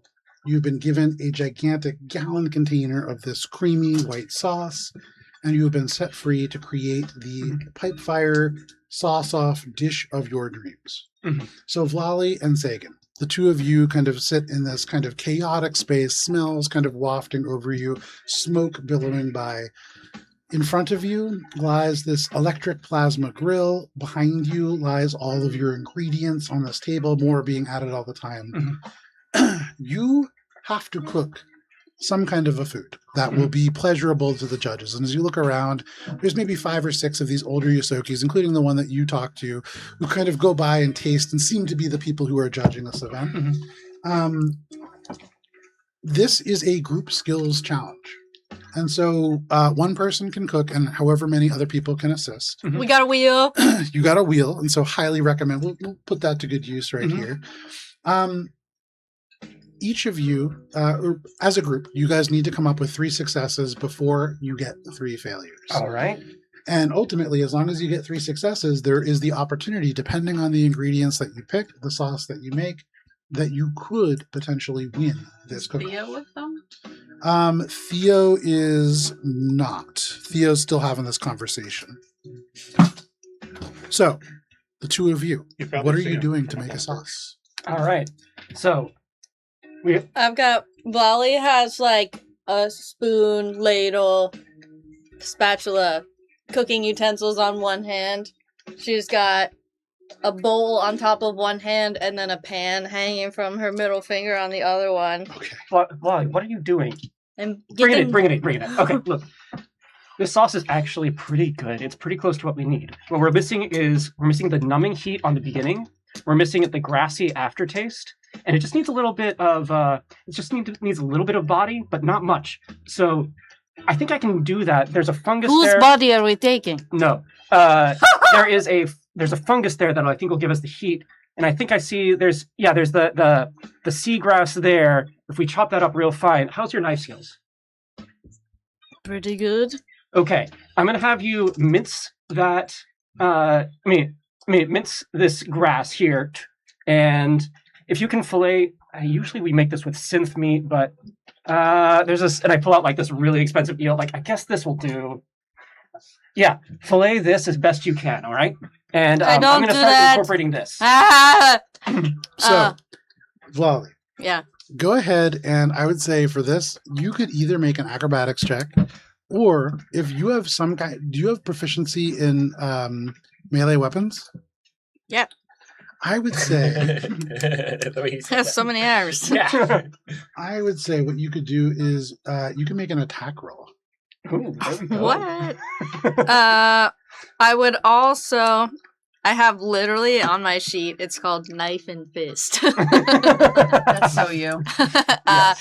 But also with one of her remaining hands, I want to hook up her hacking kit to this oven grill thing, Sure. whatever car. I don't even understand what I'm looking So at. we're looking at a hover car. The engine has been opened, and where there would normally be just this thing that generates a repulsor field, there is this complex, almost like it's been hotwired to, when you have a device and there's a short and it starts heating up, that's been done purposefully to create a plasma fire in this space. So that is what you are using to cook. Okay, so she's going to regulate the amount of flame or Okay, whatever. so make a computer's check. So it doesn't curdle the sauce. Wow, look at you. There you go. That broke my brain to think about. I would like to use one of my many hero Oh, wow, look at points. that. Wow. So that's the first one. Oh, So jealous. that's gone. Much better. That will be a 21. So you, with your lone remaining arm, with your other arms, you begin to kind of arrange these ingredients that Sagan has pushed into your hands. Mhm. You begin to kind of pull your knife out, but with this other hand, you connect your communicator. And you immediately, there's no firewall. This was never intended to be used for this purpose, never mind as like a interface. And so you instantly get root access to your grill. That being said, there's no additional nodes to connect on, but what you can do is minutely, down to the fraction of a degree, control this temperature. And you can control how hot certain sections of this grill stay. And so that is a success. You have avoided curdling your white sauce, one of the easiest things to make a mistake for. Obviously. Heck yeah. So what are you doing? I am taking the white sauce, and I am going to incorporating this fungus that I think will give it the right, numbing heat, like the Szechuan peppercorn type heat, and a few, various herbs and spices to, make it feel a little bit bulkier, but still retain the, fruitier flavor. Make a cultures check to kind of try to pull back and remember the exact ingredients and flavor profile of that sauce. Is there a way for me to help as I'm hacking? I'm like, that would be, sorry, that's called lore. If you have a lore that applies to, I would say anything Sarkasian related or the diaspora, you could use that. You know who's got really good Sarkasian lores? Blolly, turns out. Wow. Really? What? You never asked. Wow. That's why you guys are friends. That's strange. Okay. I don't think I have a relevant lore skill. I have society. Yeah, I would say you can make a society check. Let's do that. All right, that is an 18. With an 18, this fire peppers, that's what you could use for a numbing sort of heat. Mm-hmm. If you're looking, that the fungus would probably add more of an acid. It is pickled. And so really to get some more like a bright flavor, there are bunches of what is called pipe herbs. It's not just one kind of herb. It's a number of different ones kind of grown almost in patches wherever hydration can be found. Very common in other parts of Seethe, less common here because this is the lone place where hydration is easy to find. But pipe herbs you could certainly use to get that kind of bright herbal flavor. Yeah. Do we know how the other teams are doing? Looking around, there's all these delicious smells, and so people are doing pretty well. Are there anybody directly next to us? Yeah, both to the left and the right of you. Oh, I know where this is gonna go. You have 2 successes so far. So far, you have regulated the temperature. I didn't say anything. Yeah. You can see this white sauce as you place it on begins to just gently, microscopic little bubbles. It doesn't boil. It's not going to curdle. It is the perfect amount of simmer that I've always strived for on my sauces and never yet achieved. My brother is an actual chef. I'll watch his Instagram. Oh my God, I'm so jealous of him because sometimes I'll see it and I'll have all these tiny little microscopic bubbles. It looks like it's like soda fizz and it doesn't boil over. I don't know how he does it, but you get it right to that point and you keep it bright and hot. As you add these ingredients, Sagan, you can see the color begins to shift and change with these fire peppers becoming almost red or orange. And then as you add in these green herbs, it gets darker. And as you apply more of this heat in a very regulated way, it gets darker. You're left with this incredibly rich brown sauce. It's almost to the place that you want it to be. So close. Okay. We're almost there. Do you have the fillets ready? Yeah. She'll pull out perfect fillets from behind her because she cooked them expertly on her hacked car grill. So you're grabbing these fillets from the ingredient table, presumably. You don't just have them in your pocket. Okay. You go and you sear them up. Easy enough for you to do. You have these seared kind of steaks. You have this sort of brown sauce. Is there anything further that you are trying to do before you present this? Yeah. So I'm like, all right, this is the tricky part. This is when we push over somebody else's sauce, right? What the fuck? No, we're gonna win. We're just gonna straight win this, okay? Let's so close. Okay, this is the tricky part. I have to get the right timing on adding the last bit of spices so it turns black right as it's coming off the heat, and then we can add it to the fish. All right, so this is the tricky part. So I'm going to, like, I've seen my mom do this like a million times. I know the exact spices. It's just a matter of executing it. So hopefully this could be like a crafting check. Absolutely. Go ahead and use a crafting check. Can you This get is a the third for one. Mama Sagan I would say helping? take a +4 conditional modifier. This is a family recipe. Mama Sagan coming in clutch. Mama Sagan! Mama Sagan. Woo! That is going to be a 26-30. Wow. With a Holy third, shit. that is your third success. As you add this black salt and elements of activated charcoal and some other herbs that are even more exotic, this shifts almost at once. It is not like it gradually changes. There are certain ingredients that you can add that change the pH, and it's almost like that, where it just is just black and inky and dark. It almost looks like an inkwell for a pen. And that is the perfect consistency for the sauce. Perfect. Oh, Quick, off. here. Okay, all right. Yeah. We're good. So how many plates we made? I look at however many fillets we have. I think it's enough for like tasting for a lot of people. Sure, absolutely. Maybe not like a full meal. These but- You Yokis will definitely love want to this. slice it up really thin so you have like a whole bunch of small pieces for people to have. You Yeah. kind of look around and see nobody's created like one big plate for like a judge to have. It's really like many people having little small bites of different things. And so you carve up this fillet, very well cooked on this perfect plasma grill. The sauce is as perfect as you can remember it being. And you add these things together. Yeah. Is there anything that you are doing, Volley? You look around. People have all these dishes and they all smell good. They all look good. People are excited about the food here. The dish that you have put together, it's really good. You can already smell through your face coverings, over the smells of everything else around you. This is going to be fiery and delicious. There is a brightness to it that you wouldn't expect from something that looks quite as inky as this. But you're not 100% sure that you're going to win. Joe.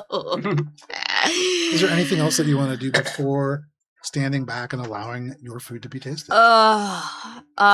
Sagan is like plating it very specifically. He's like, "This is good. We're gonna beat them to the best." And he's like, just locked in. Val, you look off to your left. It is literally just 5 kids. All of them are wearing like the same kind of school shirt. And so probably like a class that is doing this as a group. You can hear one of them just go, "Hey, you're adding too much salt." And another one just goes, "Just remember, it's just for fun. Okay." You kind of look to your other side. 5,000 It is credits just this really, really fun. like rotund looking ysoki. Their 2 teeth sticking out, their eyes just looking straight at you. They've been paying attention to you for a good amount of time. And they're like, the spoon is sitting there, it's dry, they're just staring. What are you looking at? You, Why? because you look like you have chaos in your heart. Hold on! Oh, I love this guy. Well, I'll have you Like know flirting. that I am as steady as a pool of water. Make a deception check. Ooh. Okay. Okay, that's a 9. You got your rerolls. No, I'm not on this. You can look, he just still looks at you. I'll and give you just mine. says, I don't need to win this one. "I'm not moving." Neither am I. And she'll stand there with plates. He stands there with the spoon. And the two of them, it's just this stoic standoff. I finish plating. I go, "All right, great job, chef. What is happening here?" Whatever. Don't know why he looks. And you just leave. Dish in hand. Go, "Hey, Matthias," or excuse me, yeah, Matrius, hey, come over here and try this. "Oh, you're done already?" Yeah. This little ysoki kind of makes their way This over. baby heats up perfectly, thanks to Lolly over here. Kind of sniffs it a little bit and says, "This is it. It's supposed to be this color, though." It is supposed to be that color. Okay. Trust me, you'll love it. He takes this meat, he dips it in the sauce. You can see him wince a little bit. It's thick. It is something that, if you are unfamiliar with the taste, it looks more and more like very thick motor oil. But he looks at you and he says, "I'm trusting you." Hey, I'm not gonna let you down. Can we let the wheel happen now? Sure. Ooh. You use your wheel. He places the food on his mouth. You can see the eyes shut, and in a reverse Ratatouille moment, it's like this old rat is just taken back into his childhood. He has never been amongst the diaspora of the Circassians, but you can see in his face, it's just like, this is amazing. It reminds me of not of anything that I've had before, honestly. But I can taste love. Oh. And isn't that really what cooking's all about anyways? You know it.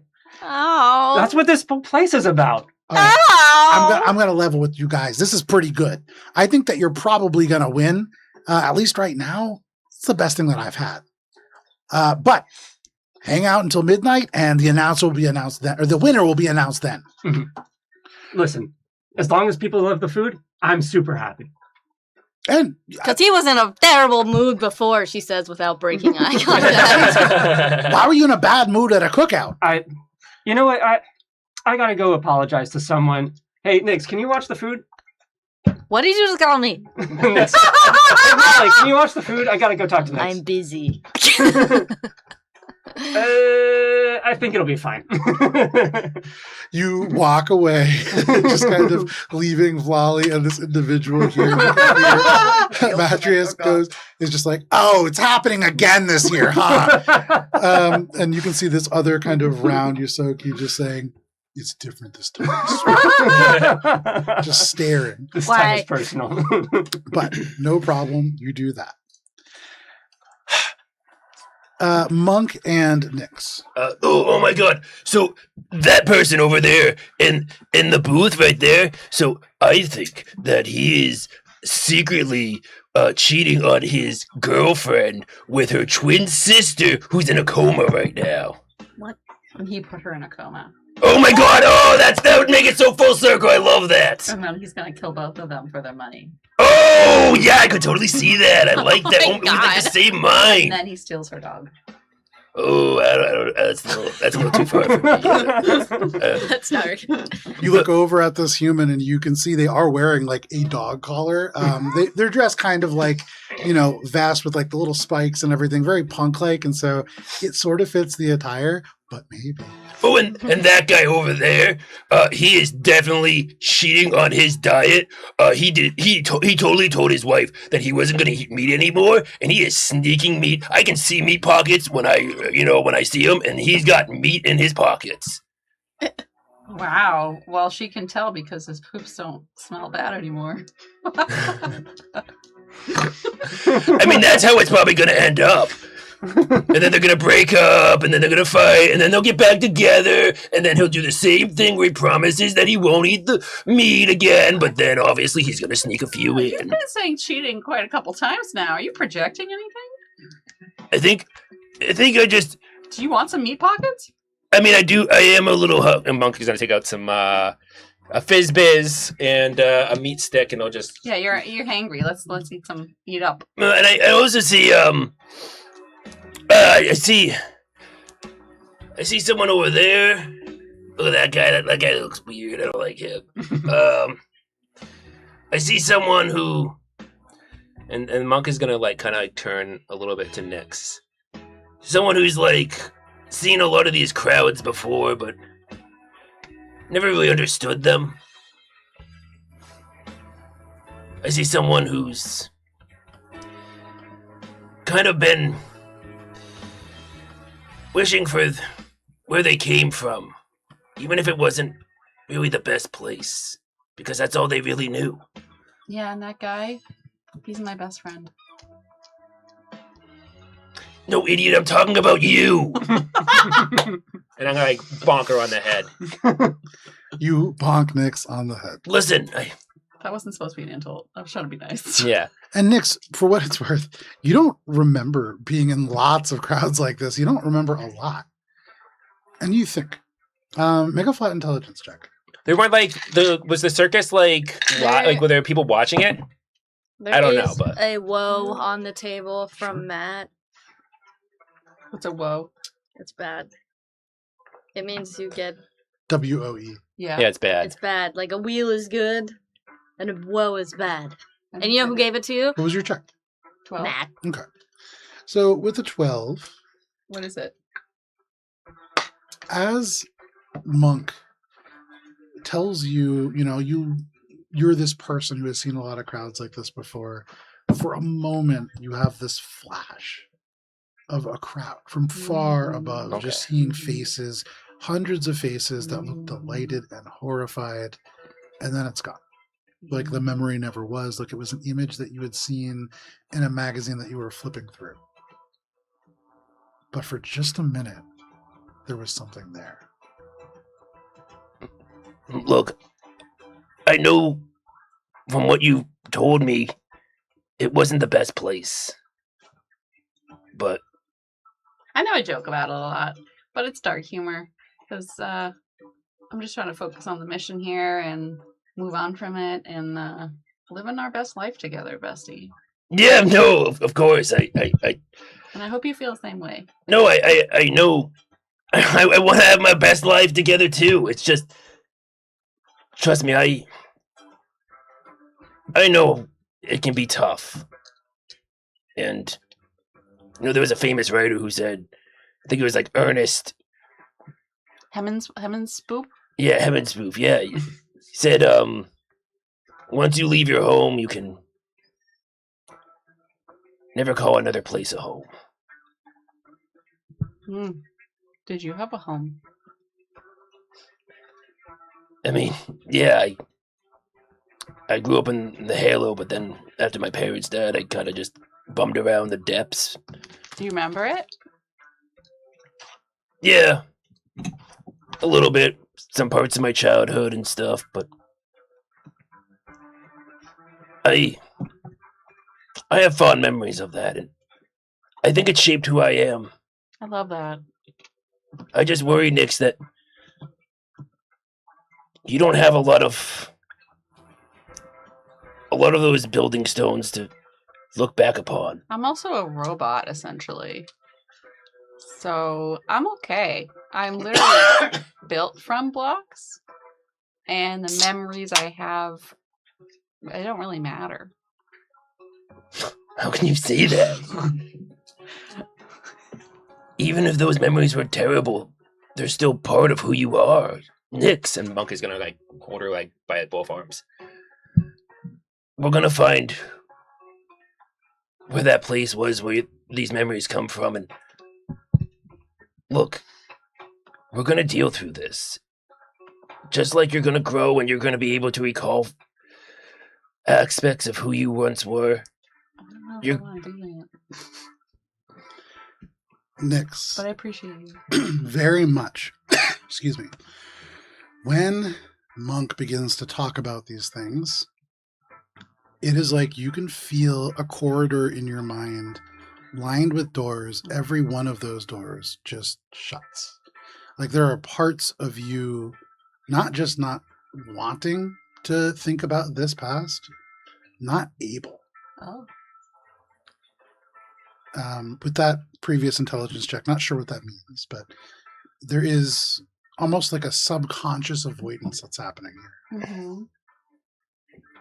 Yeah, and Monk kind of feels like, oh, maybe I'm projecting too much on our friendship. Maybe we're not. Claim that, brother. You're gonna get That's a that. little- Yeah. All your negative traits. We're gonna We're gonna do it together. We're gonna do it. About him right now. Yeah. A lot of monks. I'm gonna have to say it out loud. Vicariously. A lot of monks. You're really fucked up. That's so funny. A lot of monks kind of thing of just pushing a label of best friend on Nix. Even when he met her, he was just like, you're my best friend, we're gonna do this. It feels very fake in a way, and he reminds himself of this fakeness. Yikes. No, I hate that. no, of course. I mean, you can. Obviously, that's not what. Do you say that out loud? Yeah. No, whoa. that's what he's thinking. And also, as you think that, one of the things that's important to know about that too, as you consider that, everything that you've done so far, kind of leading up to this, has had that layer of artificialness. You think back again to what Nix just said. The memories that I have, they don't even matter. And to some degree, as you sort of consider this, if the things that you are doing are disingenuous, there is some truth to that. Monk slowly, as like in his bottom of his hand, he's like kind of trying to write notes about Nix's backstory for like What are you doing in your pocket writing. over there, bud? But The idea of it in your pocket, especially. no, he doesn't. It's not in his pocket. But he like kind of stops writing, and he's just like, "What? We're not close. It's why am I friends with this person if we're not? What?" Wow, you ass. No, I get it though. Even though he's talking to himself, he's questioning himself. He's not questioning me. No, of course, Nix. Obviously it doesn't matter. Obviously, it's obviously we just focus with us going forward. That's obviously. That's my perspective. Is that let's build on whatever we want to be and whoever we want to be. Yeah. No. That's obviously what we're gonna do. I mean, look at that guy over there. He's look how weird everyone's looking at him. That big old tall guy. Scoreboard? You can see he's now emerged from the rec hall with all of his friends, and you can see the human who is just kind of like, "Look, motherboard, they didn't mean anything by it. I promise you, okay? Like, you're a great friend. We love having you as part of the group." And so, like, yeah. Oh my Just god. whispers in the wind. Hey, everyone, look at this jackass who's got a supportive community around him. What is this guy got meaningful connections with people? Look at this What an man. asshole.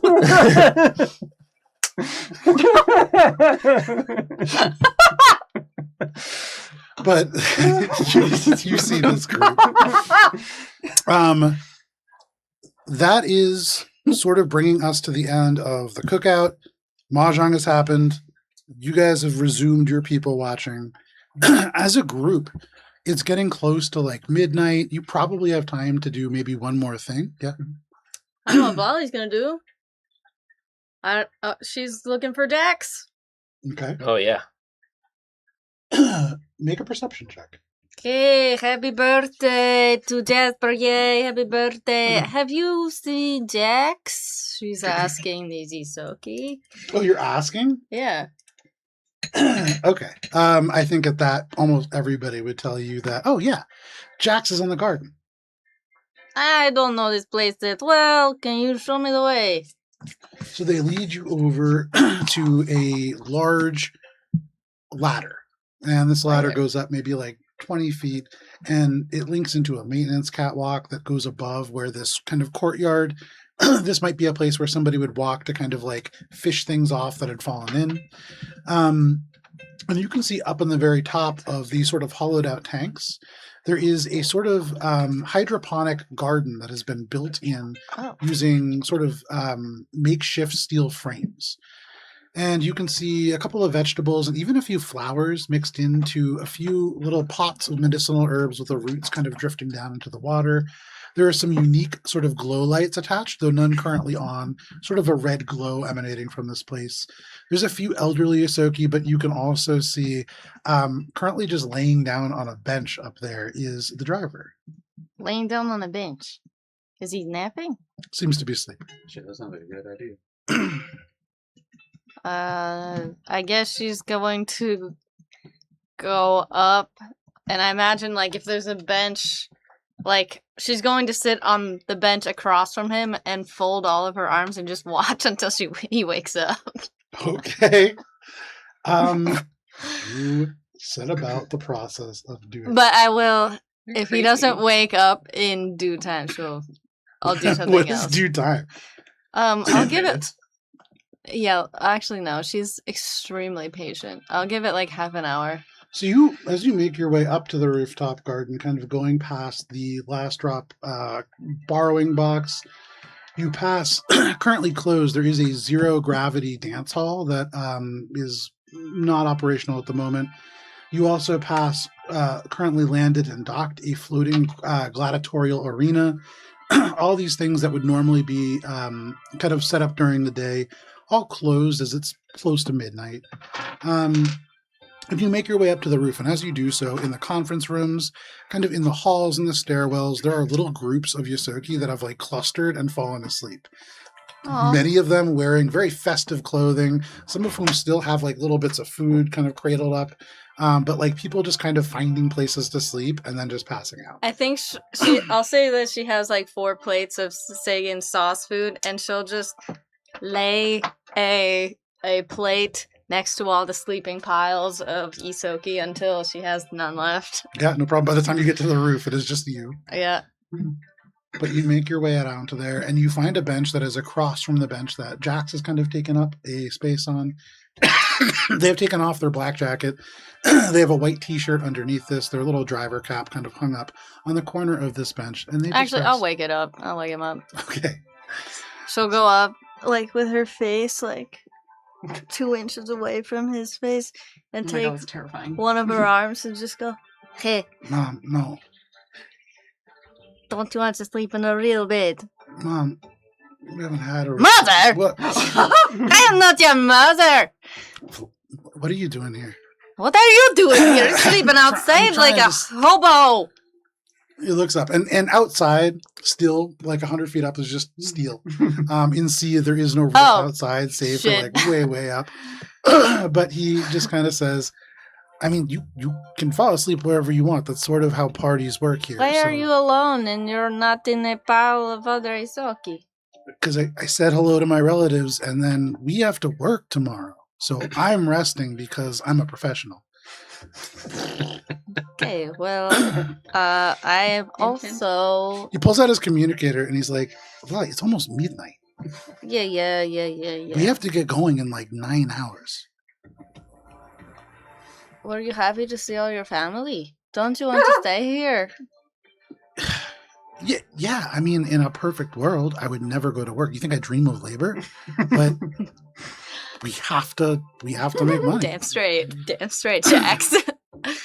All of these mouths, it costs money to feed them, and not everybody is able to work. Not everybody is able to contract with Aquadyne here, and so it's extra important that I be a professional. So you pay for them to eat. Some of them. That's very noble of you. It's whatever. Look, I need to sleep. Okay. And you also, in my opinion, need to sleep. But you do whatever you want. Can I sleep in a ysoki pile with you? I'm again just by myself up here. Yeah, but we make ysoki pile together. If you want to go get some more, that's fine. I'm going back to sleep. Okay, and He she'll... pulls his jacket over him. Okay, but what she does is she wedges herself in between him and one of the gardens, right? Sure. And she pretends to be ysoki and tries to go to sleep. You are not the right size nor the right shape, but eventually you do find some sleep if that is where you choose to sleep. For the rest of you, what are you doing for this evening?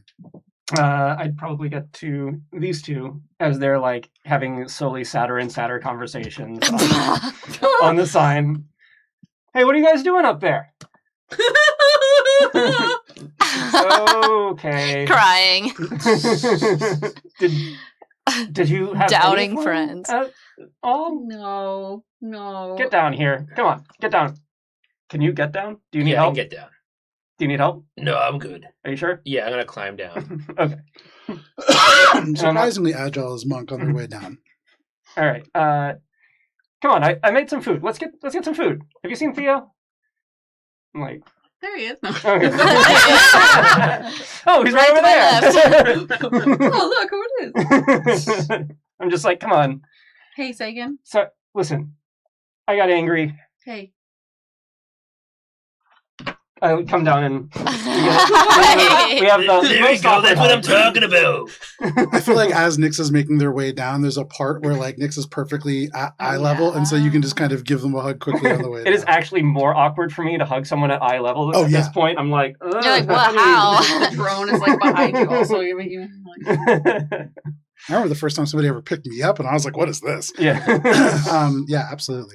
So, are you rejoin this group? After that Mahjong game, Thea would have gone to go find something to eat and then go to find someplace quiet. Okay, He's got, easy enough. Can he's got something he's got to do. if this motherboard walks by again, can I call out to him? I just want to be sure that we're Mr. resolved. Board. Mr. So they're we've left it outside. in They're poor state. outside the rec hall now that it's kind of like beginning to shut down. Oh, I'll send my drone. Can I send my drone over as with an apology on screen? Yeah, you can It's like make a diplomacy check. oh. Okay. 17. With the 17, this drone Oh, I could comes do up. a nanite surge though. Oh, Doesn't really nice. matter. Are you doing it? Yeah, 19. With the 19, you send Really this sorry. drone over, flashing Yes. sorry across its Have a nice faceplate. day. Have a nice day. You can see this gigantic android, the whole shape just kind of shifting with it. As it does, you can see the two little zeros kind of flip over all the screens again, and then just little smile. Aww. And you can see the clean up your human mess. just goes, motherboard, what was that? And this gigantic scoreboard android just goes, I don't know. I'm not really sure what that was. Just a floating apology out of nowhere, but they appreciated it. Okay. As we walk back, I'm like, look, I got mad at whatever. I'm sorry. I shouldn't have done that. I shouldn't have thrown it away without talking to you deeply about it. Yeah. I've just been worried about you, and I totally get that this is super important. Let me help you as best as I can. You tell me what to do. Okay. Ooh, I'm Well, starting to get teary-eyed in real life. Oh, And it, like, saying it's this, just a game. just kind of nodding and goes, you know what, there might be something you can do later, but, you know, we're not just here to do things for each other. We're here to be, like, part of something. I mean, like, I hope you guys got into the crowd and, like, felt the connection with everyone. This is, like... My drone did. Did your drone feel the connection with everyone? With a scoreboard, yeah. Okay. We felt some kind of connection. We were honestly we were just like watching people and just like making little funny stories and stuff. That's true. Yeah. Yeah. You know, I just... What do you this do? sort of stuff. I mean, this stuff. Oh, I made some food, and at this point, we're at the little like stations where things were charging. I'm like, here, help yourself, and it's these. Oh wow, looks good. Yeah, you get this like seared meat with like this thick black sauce. I don't eat food, but I'd eat this. Hopefully, you can taste it. This is pretty good. Wow. Yeah. And I'm like, look, I just being in this reminded me of all the times that I was in, you know, the Hylax Hall and how, you know, it didn't matter what was going on in the world. Things could be horrible. And we were just being beaten down day by day at our jobs and everything else. Rent would go up, you know, things would get even worse. But we could all come together as a family. And, you know, that's really just what I want. That's what I want for all of us. It's so meta. So, That's so nice. Yeah. yeah. I want to ask you later about that hall. Maybe we could do kind of like an interview or something about that. Yeah, and anytime you want. Yeah, I'll hold you to that. Okay. So, Theo, you are the lone person not present for this conversation. You go off to find somewhere quiet. What are you doing? Theo grabbed food from somewhere, refilled his drink, and his communicator probably goes off that X amount of time is left. He's gonna allot some time for sleeping, but he wants to take about an hour or an hour and a half. It's calm right now. He doesn't need to like rush to find this information, but he needs to start building out a psych profile of some sort on Celia Cloudkill. That's searching What a great LinkedIn, name. that's searching in greed, that's just doing general like name searches, that's starting with Lucian Cloudkill, seeing connections we might associate with anyone who's related to the Valor Syndicate, like corporate side, anyone related to subsidiaries. And what skills do you want to leverage to do this? There's a couple ways you could go about this. Charisma skills are great, but I mean, I can do like society or corporate lore. I would say that he's not like trying, it's not like, oh, I need to do this right now. If he needs to go slow, he can go slow because we have So let's start with society. And this is kind of you, like you said, digging through in greed, going through all the different kind of social media, Sure. looking for any real mentions of this person. Sure.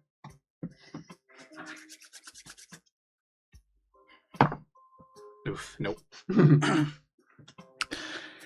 You find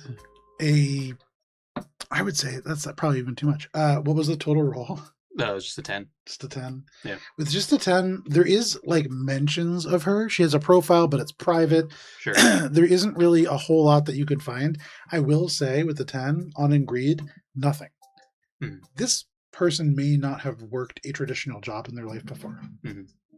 Because we established that Theo had helped Vlali with her CV at one point, I would surmise that Theo might have also created an employer's account at one point. Sure. Let her see what she, this is what people will see. Yeah, on sure. your profile. Could he do the thing where he's like, hey, I saw you, those mass emails are like, hey, you look like you'd be a great a great fit for business training analyst, Yeah. business analyst one. You absolutely can. So important though, what is this thing that you're offering? What is, I guess, the offer that you're sending out? Her profile's on private, and I'm going to draw on David's knowledge here. Okay. On LinkedIn hiring, Uh-huh. even if the person's profile is set to private, you can still There's some basic things that you can there's see. basic things you can see, if they have relatable skills or prior work history that might relate. No work history. No work Certificate? history. Zero work history. What I will say is they did go to school Mhm. and they do hold a degree. 1 second here. In hydrodynamics. And so at the very least, that's not a throwaway degree that you just, you're not getting a degree in, I'm trying to think of, there's no real such thing as a throwaway degree. This isn't a degree that somebody gets that they just paid for. This is something that really does require a good amount of expertise to be able to have. Mm-hmm. Outside of that, though, not a whole lot else. Okay. Theo would surmise early 20s, probably got out of school fairly recently. Does she have a graduation date? No. No. And in fact, with that role, not a whole lot else that you could really tell, but there's very little information. Doesn't say where she went to school. I rolled too low for that. Theo will put together a basic. Is Theo aware of any other subsidiaries for Aquadyne, or could he look some up? Yeah, make a corporate lore check. 23. With a 23, there are hundreds. To narrow it down a little bit, what specific? I guess why? What are you looking for? Theo's plan here is to do what he can to create an authentic looking email from what appears to be a legit Aquadyne subsidiary, something related to hydrodynamics or engineering of some sort, something where it's plausible that she might respond. That's his game here. So you choose Tide Path Systems, which is really all about. It's a company that basically creates probably very similar systems to the ones that you just traversed through, designed for moving large quantities of liquids from one place to another. Mm-hmm. And you can certainly send them an offer from there, creating. What was your corporate lore check? 23. 23. With that check, you know what you would need a fake account to look like. I would say you could make a computers check, which is, I'm going to say computers. If you have any kind of hacking kind of skill that you might be able to use, you could use it for this. The computers check would be to create a working false email that will have the same, what's it called? The domain. The domain thing. Computer skill thing? I do have. It's not Freaker. It's You're pretty successful last time using it. Yeah, it was digital assessment. It's like recalling knowledge. It's for like recalling knowledge, but it's like how long are you spending like researching them. There's also like size up, where that's like researching someone, like a specific individual, infosphere, which, yeah, I'll say like I'm going to obviously spend like an hour's worth of time gathering information. Then on yeah, her. for sure, you could use size up. Yeah.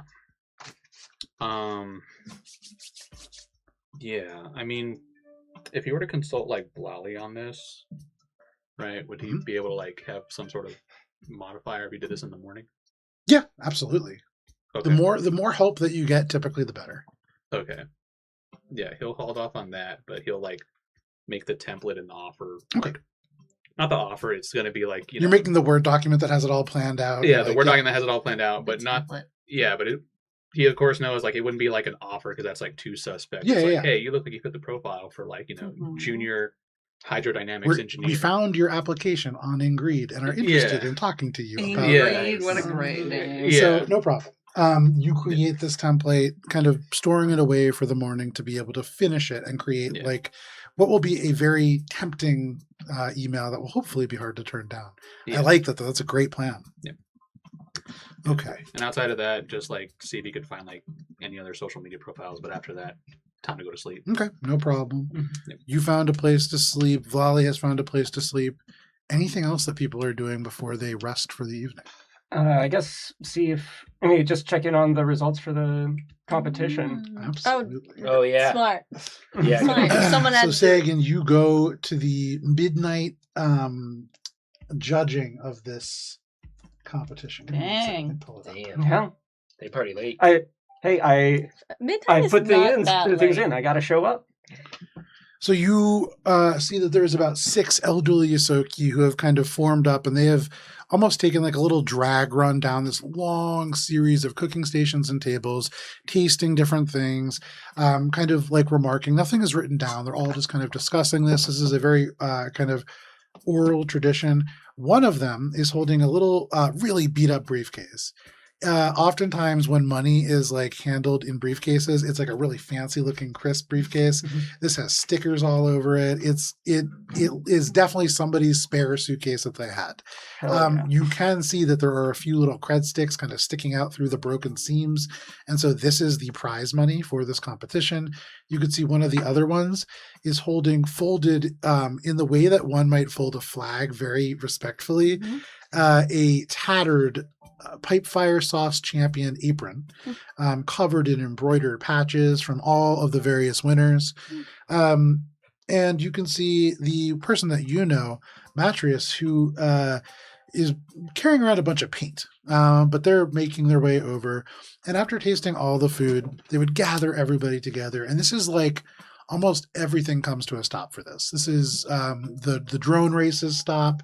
You can see the people who are arm wrestling. At one point, somebody's arm snapped clean in half and then fixed, but they all kind of stop what they are doing. Everybody stops and kind of turns their attention to this.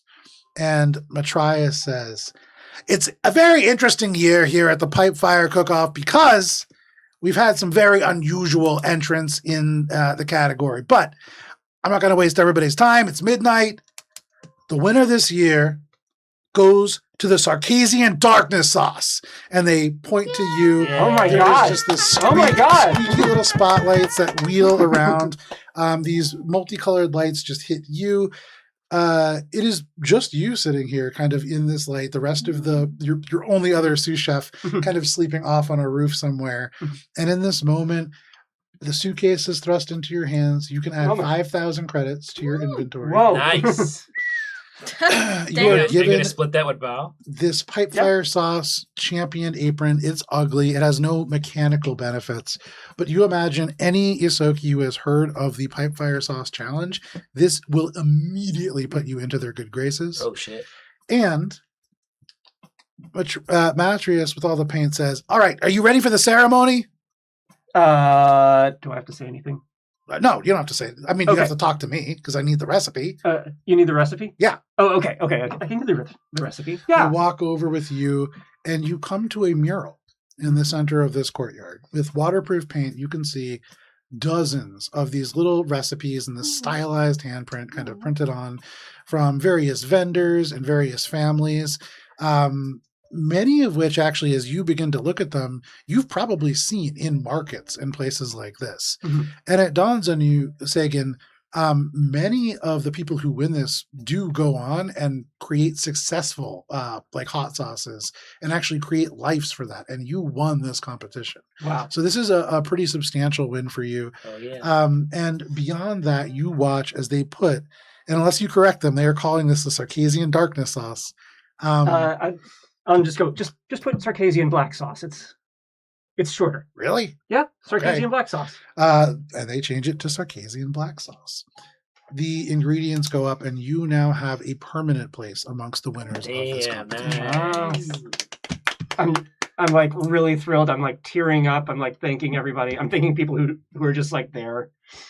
You thank all these people around you, these ysoki primarily. You see Matrius, but aside from him, you don't know the names of any of these people.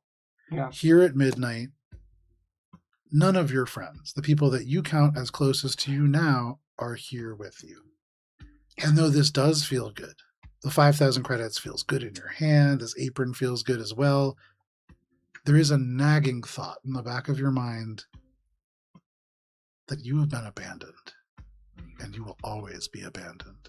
I do my best to shove that aside and get through like just thanking everyone. I try to learn a few people's names. I immediately lose them with this thought clouding the back of my head. And I imagine everyone else has gone off to sleep at this point. You imagine wrong.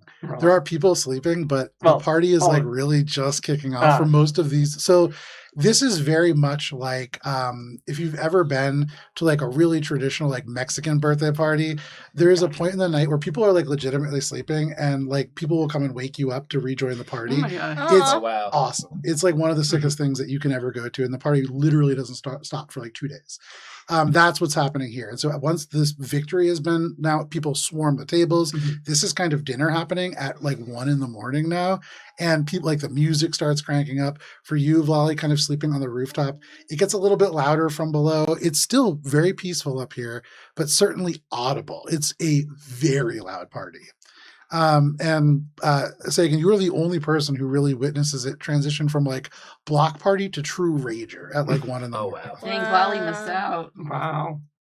I mean, she hears it. She can go back down. I see all this, and Sagan is like, he feels like he wants to be there, but he's just drawn away right now with these thoughts of like being abandoned. And this brings back up everything that Max said. And Sagan is actually going to, I'm actually going to find a quiet place away from sleeping ysoki, like away from everybody else, probably like crammed into a corner somewhere. And I am going to pull out my communicator, and I'm going to just start researching bells in the night sky. And someone who is good at computers would like do this in a very logical way, but Sagan is not good at computers. He types in bells, and like there's a picture of bell that appears. He goes, that kind of reminds me of that. This GIF kind of reminds me of this. And it's just very disorganized, very random. And he's going to start just get all of this weird stuff. Like there's something that shows the background cosmic radiation. Make an occultism check.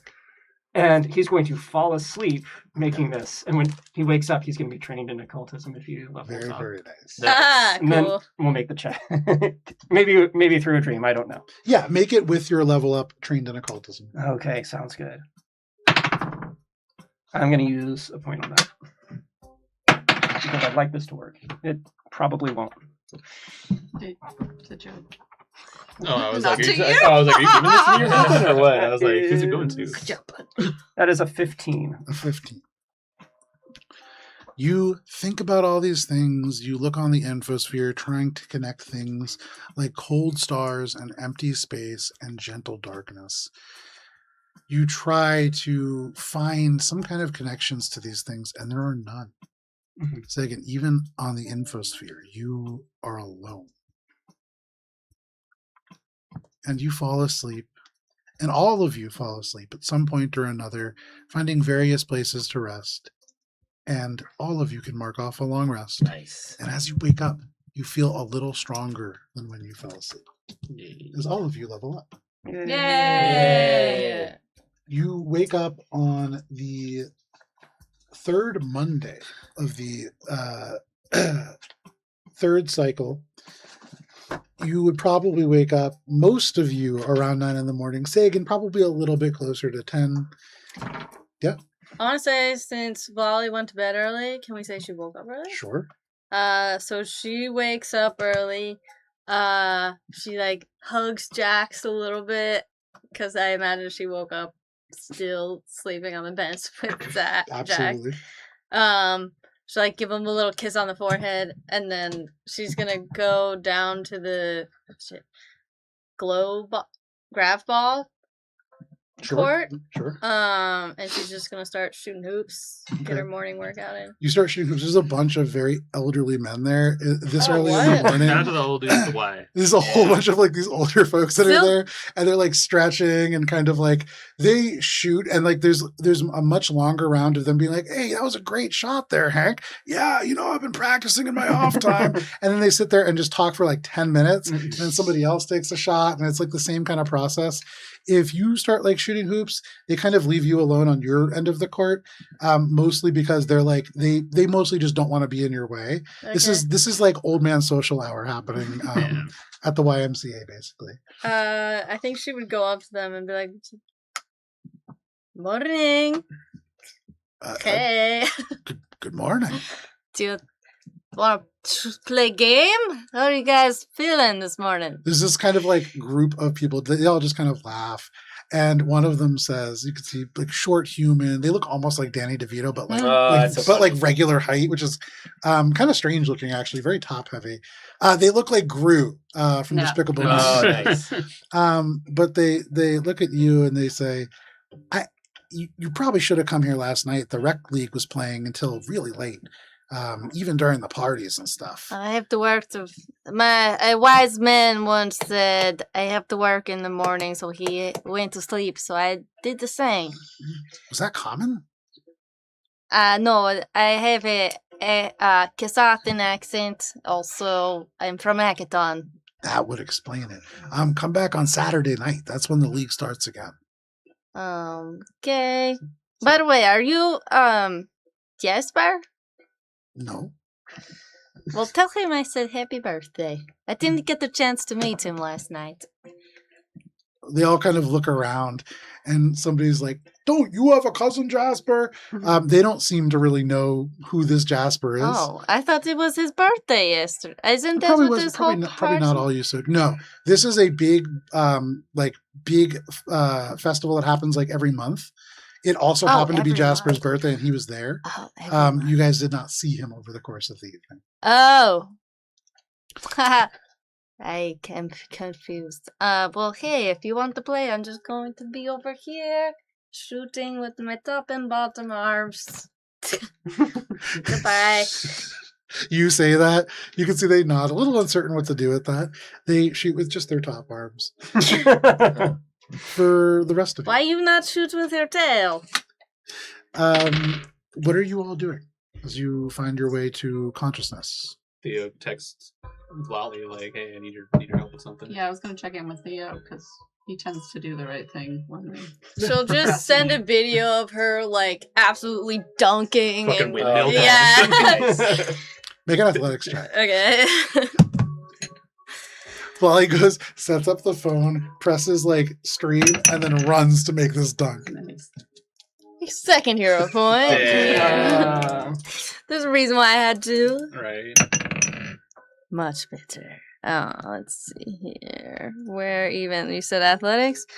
19. A 19. Yeah. You all watch as there's an incoming call from Vlali, and anybody who presses accept just sees Vlali's eyes looking, and then as soon as the call connects, they turn, dribble the ball once, run up, and then just Damn. You can hear a whole lot of people just go, "Holy shit," just from behind. You can see a few Ysoki kind of wander into frame, like kind of like clapping and Old man nodding. sneakers. Are Yeah, there- oh, absolutely. Are there All any old Ysoki like in the vicinity of the rim at all, or it's just No.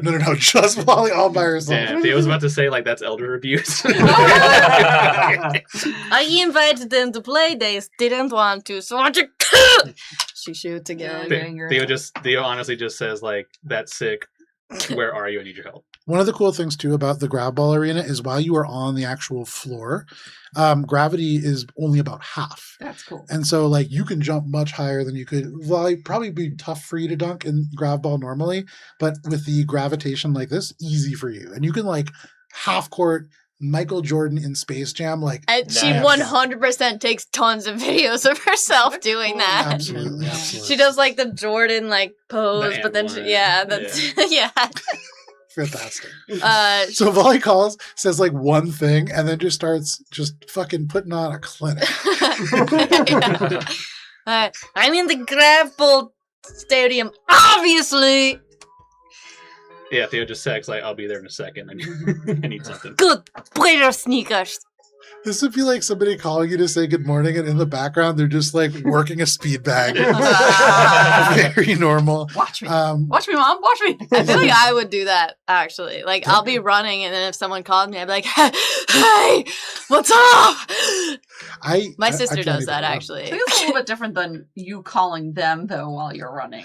Didn't. No, he called me. It's also way different having a static phone set up. Yes. And then waiting for them to like pick up and then just ducking.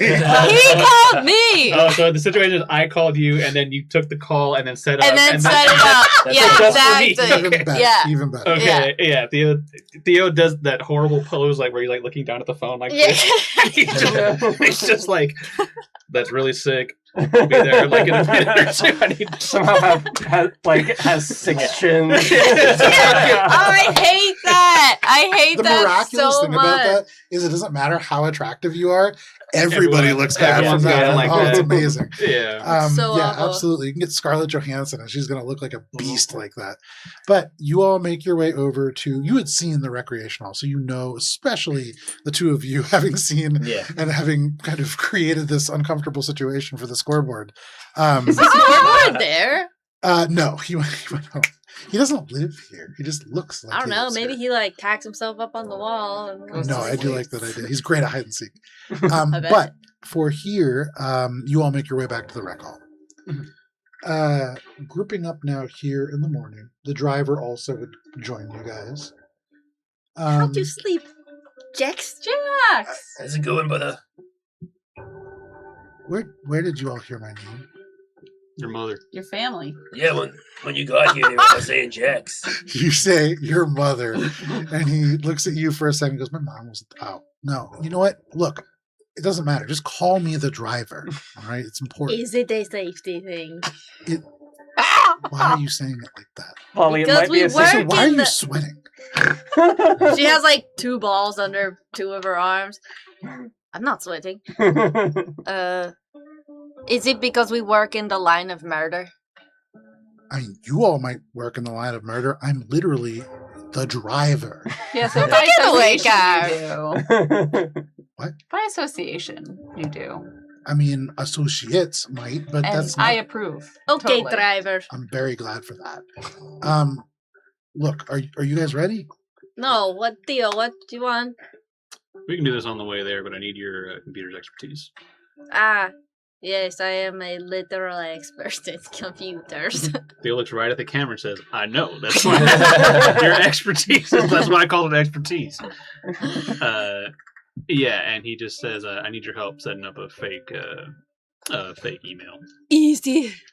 Easy peasy, right? The driver turns to the camera and says, "Well, let's go." There you go. You all make your way back in the direction of the car.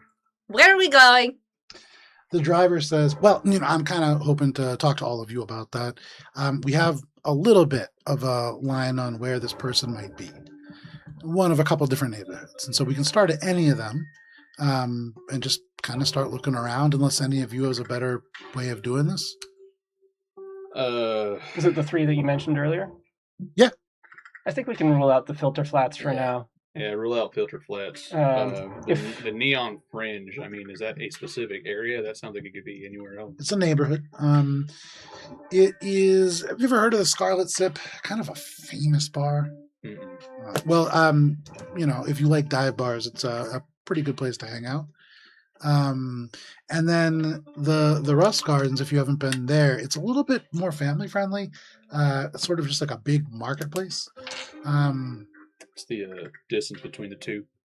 Pretty good. It's probably about a 3-hour drive between them. It's not easy to move from one to the other, but I can do it if you need to. Theo, do you have any knowledge on this? What was the third location? Neon Fringe, Filter Flats, and Rust Gardens. Rust Gardens. Gardens was the third thing. Theo looks to Sagan and then kind of pauses for a bit and then looks back at the driver and says, "What is Colossus?" Where'd you hear that name? I heard it from Your mom. Rivet? Rivet.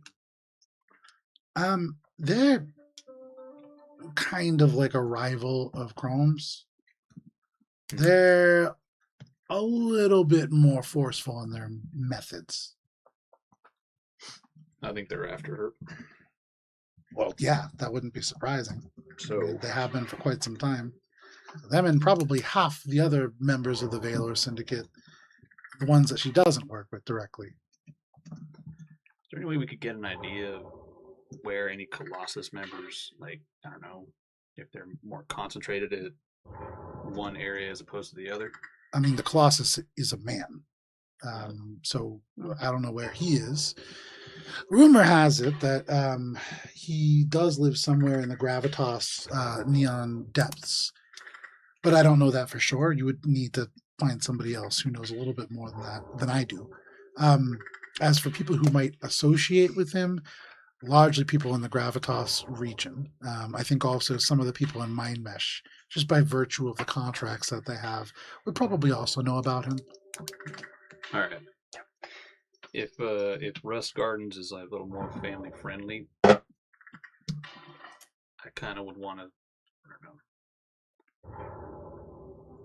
Granny Rivet did say that she might have seen her, or she might have some ideas as to where she might be. Granny Rivet said that? She's a wise lady. Yeah. I wasn't just gonna. Granny Rivet talked to you? Did she take all your money? She did. She did. Felt bad for me and opted to just give me some advice as a little bit of a second place trophy kind of thing. Theo, you keep surprising me.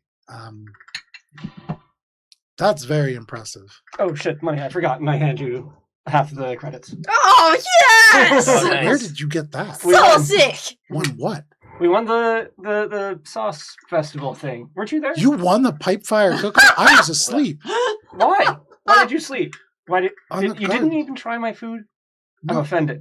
You're gonna have to let me cook for you. Wait, this is a lot. This is a.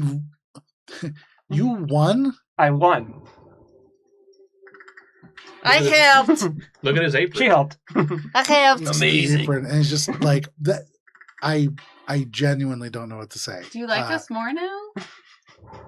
You understand? I don't not like you guys. I actually You like did you. it Well, I don't know first. about you. No, at first I didn't. That's Yeah. but I could see that. Yes, but I mean, can you blame me?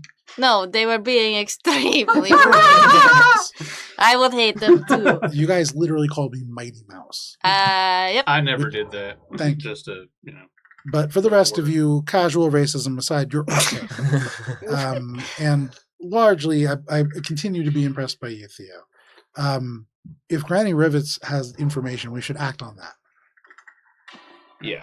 And Theo kind of looks at the rest of the group and says, I don't think she wants to be found. Granny Rivets or Oh, Seethe? Probably I know where both. Granny Rivets is. Oh, Is she okay. sleeping in a pile of ysoki somewhere? Not Granny Celia. Yeah, Well, I agree.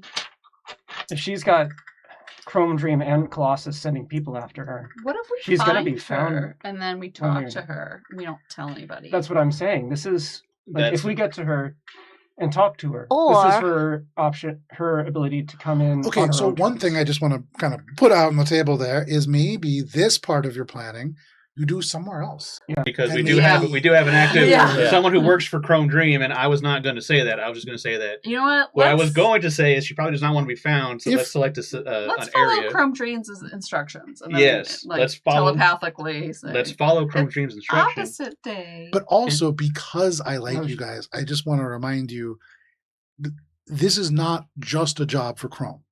yeah, I This know. is a job for Lucian. Yeah. We know. So if you, Hey, for Tina. some reason, find that you're not able to deliver on this, you really probably want to start thinking about how you're going to solve that problem.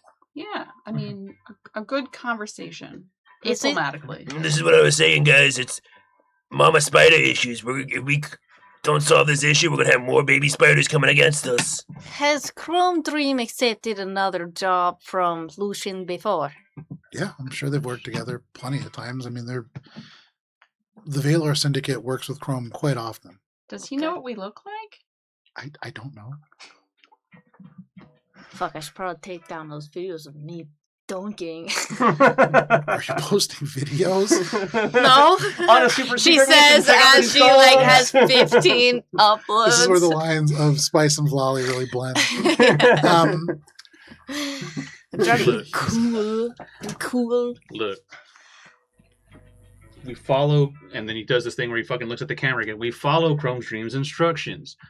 But we need to set up a line of communication if we want to talk to her and get to her before Colossus or whoever the fuck else is trying to find her. Easiest So- if she comes in on her own will. Yeah, makes sense. So, Blolly, I need your help setting up a fake, very passable email address from Tide Path Systems.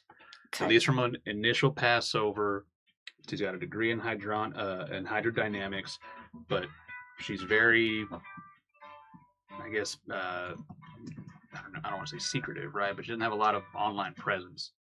Okay. If someone else wants to like make a pass and maybe find in social media accounts, something like that, Yeah, I'll do go that. for it. I'll use my freaker for that. However, just sending out a feeler email, something very specific, tailored to something that she's specifically either trained for or good at, is my initial idea. Now, on top of that, Okay. Granny also let us know that she's probably in with some people right now who are very familial with her.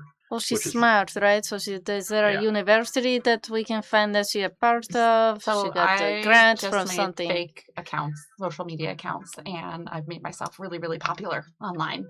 I'm gonna friend request her and see if I can see any of her photos. Hell yeah. Damn. I did not think that was gonna crack Joe up. Damn. Brilliant work. First, make a computer's check to do that. Because to create a social media profile and to make yourself popular, as somebody who has tried to get the stream to take off since 2019, harder than you'd think. Mm.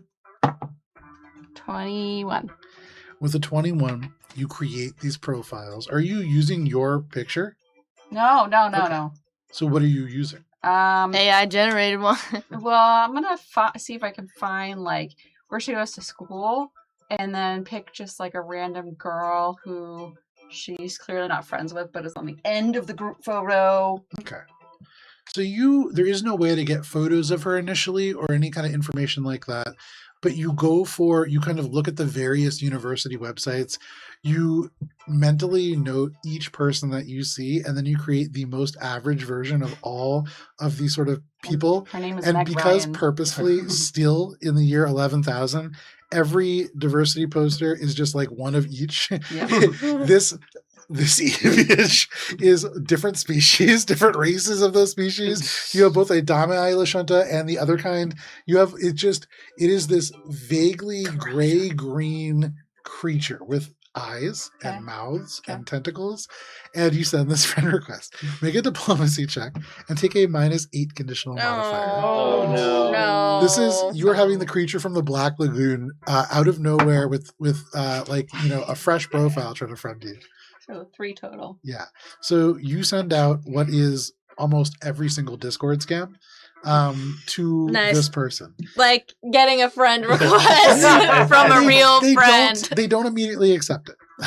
I'll say that much. As Theo, do you say that out loud as Theo is talking through, establishing a line of communication? No, telepathically, I'm telling you guys. Oh. Theo pauses mid-explanation and just says, what? You did what? It hasn't worked yet. We'll see. Here, want to see my photo? What is that? It's like hard to even at Is first. that what we fought in the? It's like hard to see it as human. That's funny. Wait a second. Is that a It just looks like the flesh Necro bot Graphicon, but being- just smiling, giving like the Bunny Christ 2 thumbs up. Phenomenal. Yeah, Theo, for free, you don't think that this is going to work. yeah. They just looks at it again and just says like, I know that you made that, and I probably would decline it. If you had me. It's like you could have a picture of your profile as like Nick's horrified like grin stitched together of multiple faces, or you could do this and it's just like a mustache. they're both bad. They're both bad. Oh god. Theo says to Lolly, "I need you to help with the computer's check to the camera." You see, she's actively sewing or embroidering a patch to put on the Apron. apron. And she says, "Okay, she'll put it down." And then Aw. she'll do it. Okay. Make a computer's check. On your apron. That's nice. And then Theo, make a Sorry. diplomacy check. Wasn't it? Diplomacy is 23. Hey, 20. Okay. So you work together.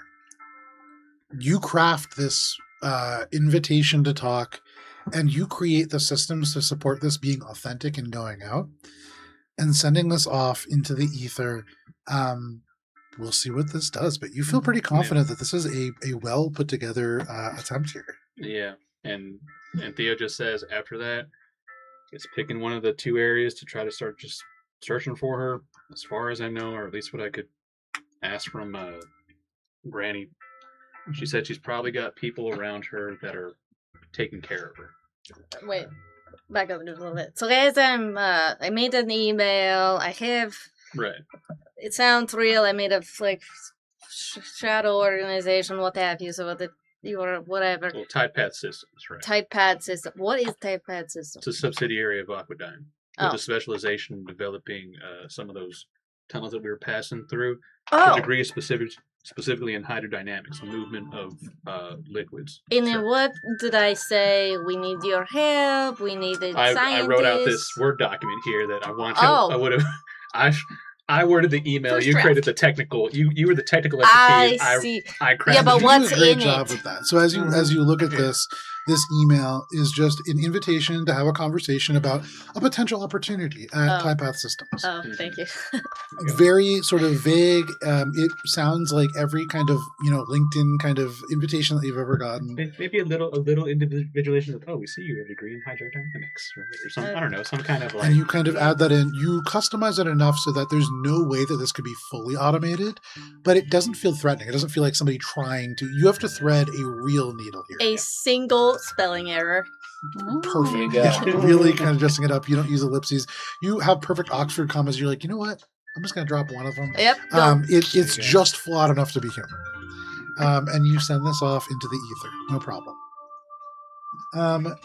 So the driver kind of nods and says, that's a great idea.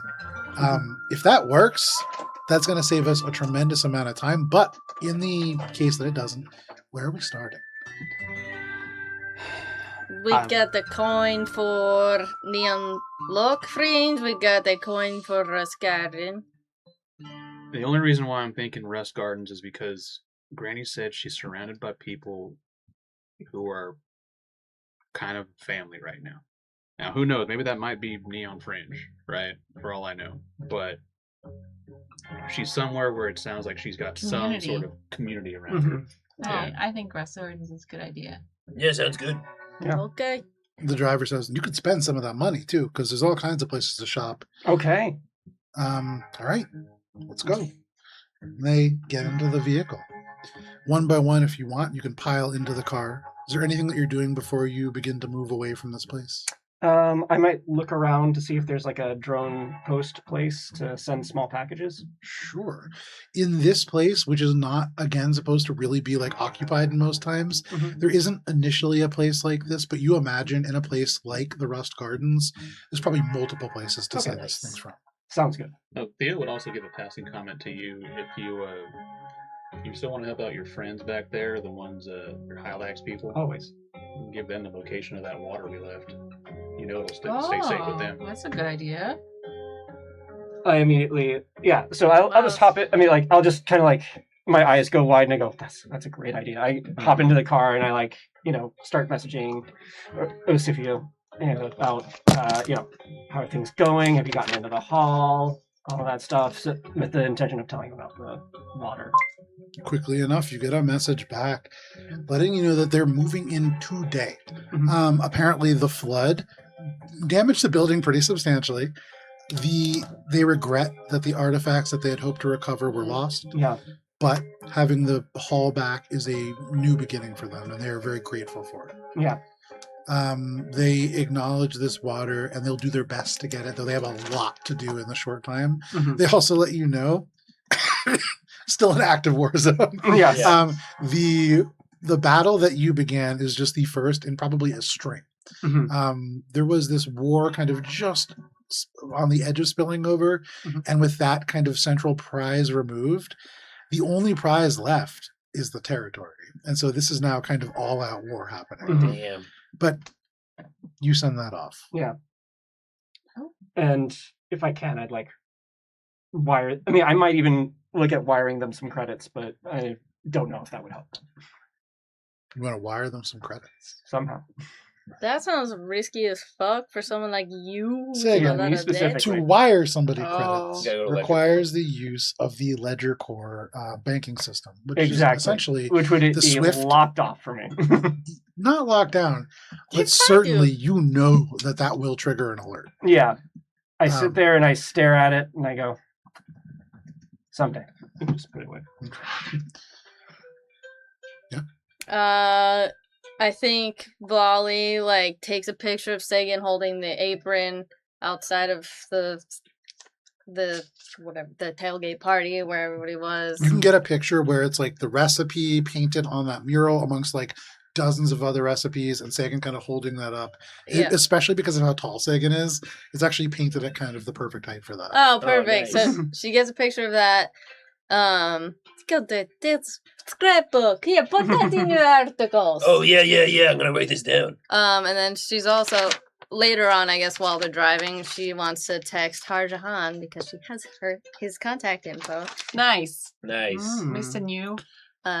When you do send a message to Harjahan, it bounces back as undeliverable No. Oh Oh, Blocked. for what it's worth. wow! I really thought that's a bummer. Wow. Means to an end. It happens with a lot Maybe of he people. ran That off. stinks. Right?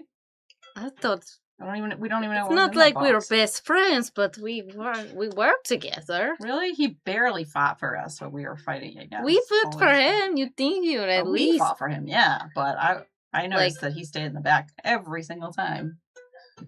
I was just hoping you made it out okay. The message just says, "You made it out okay?" Question Because mark. We still have an ally if we ever run into him. And this message returned as undeliverable.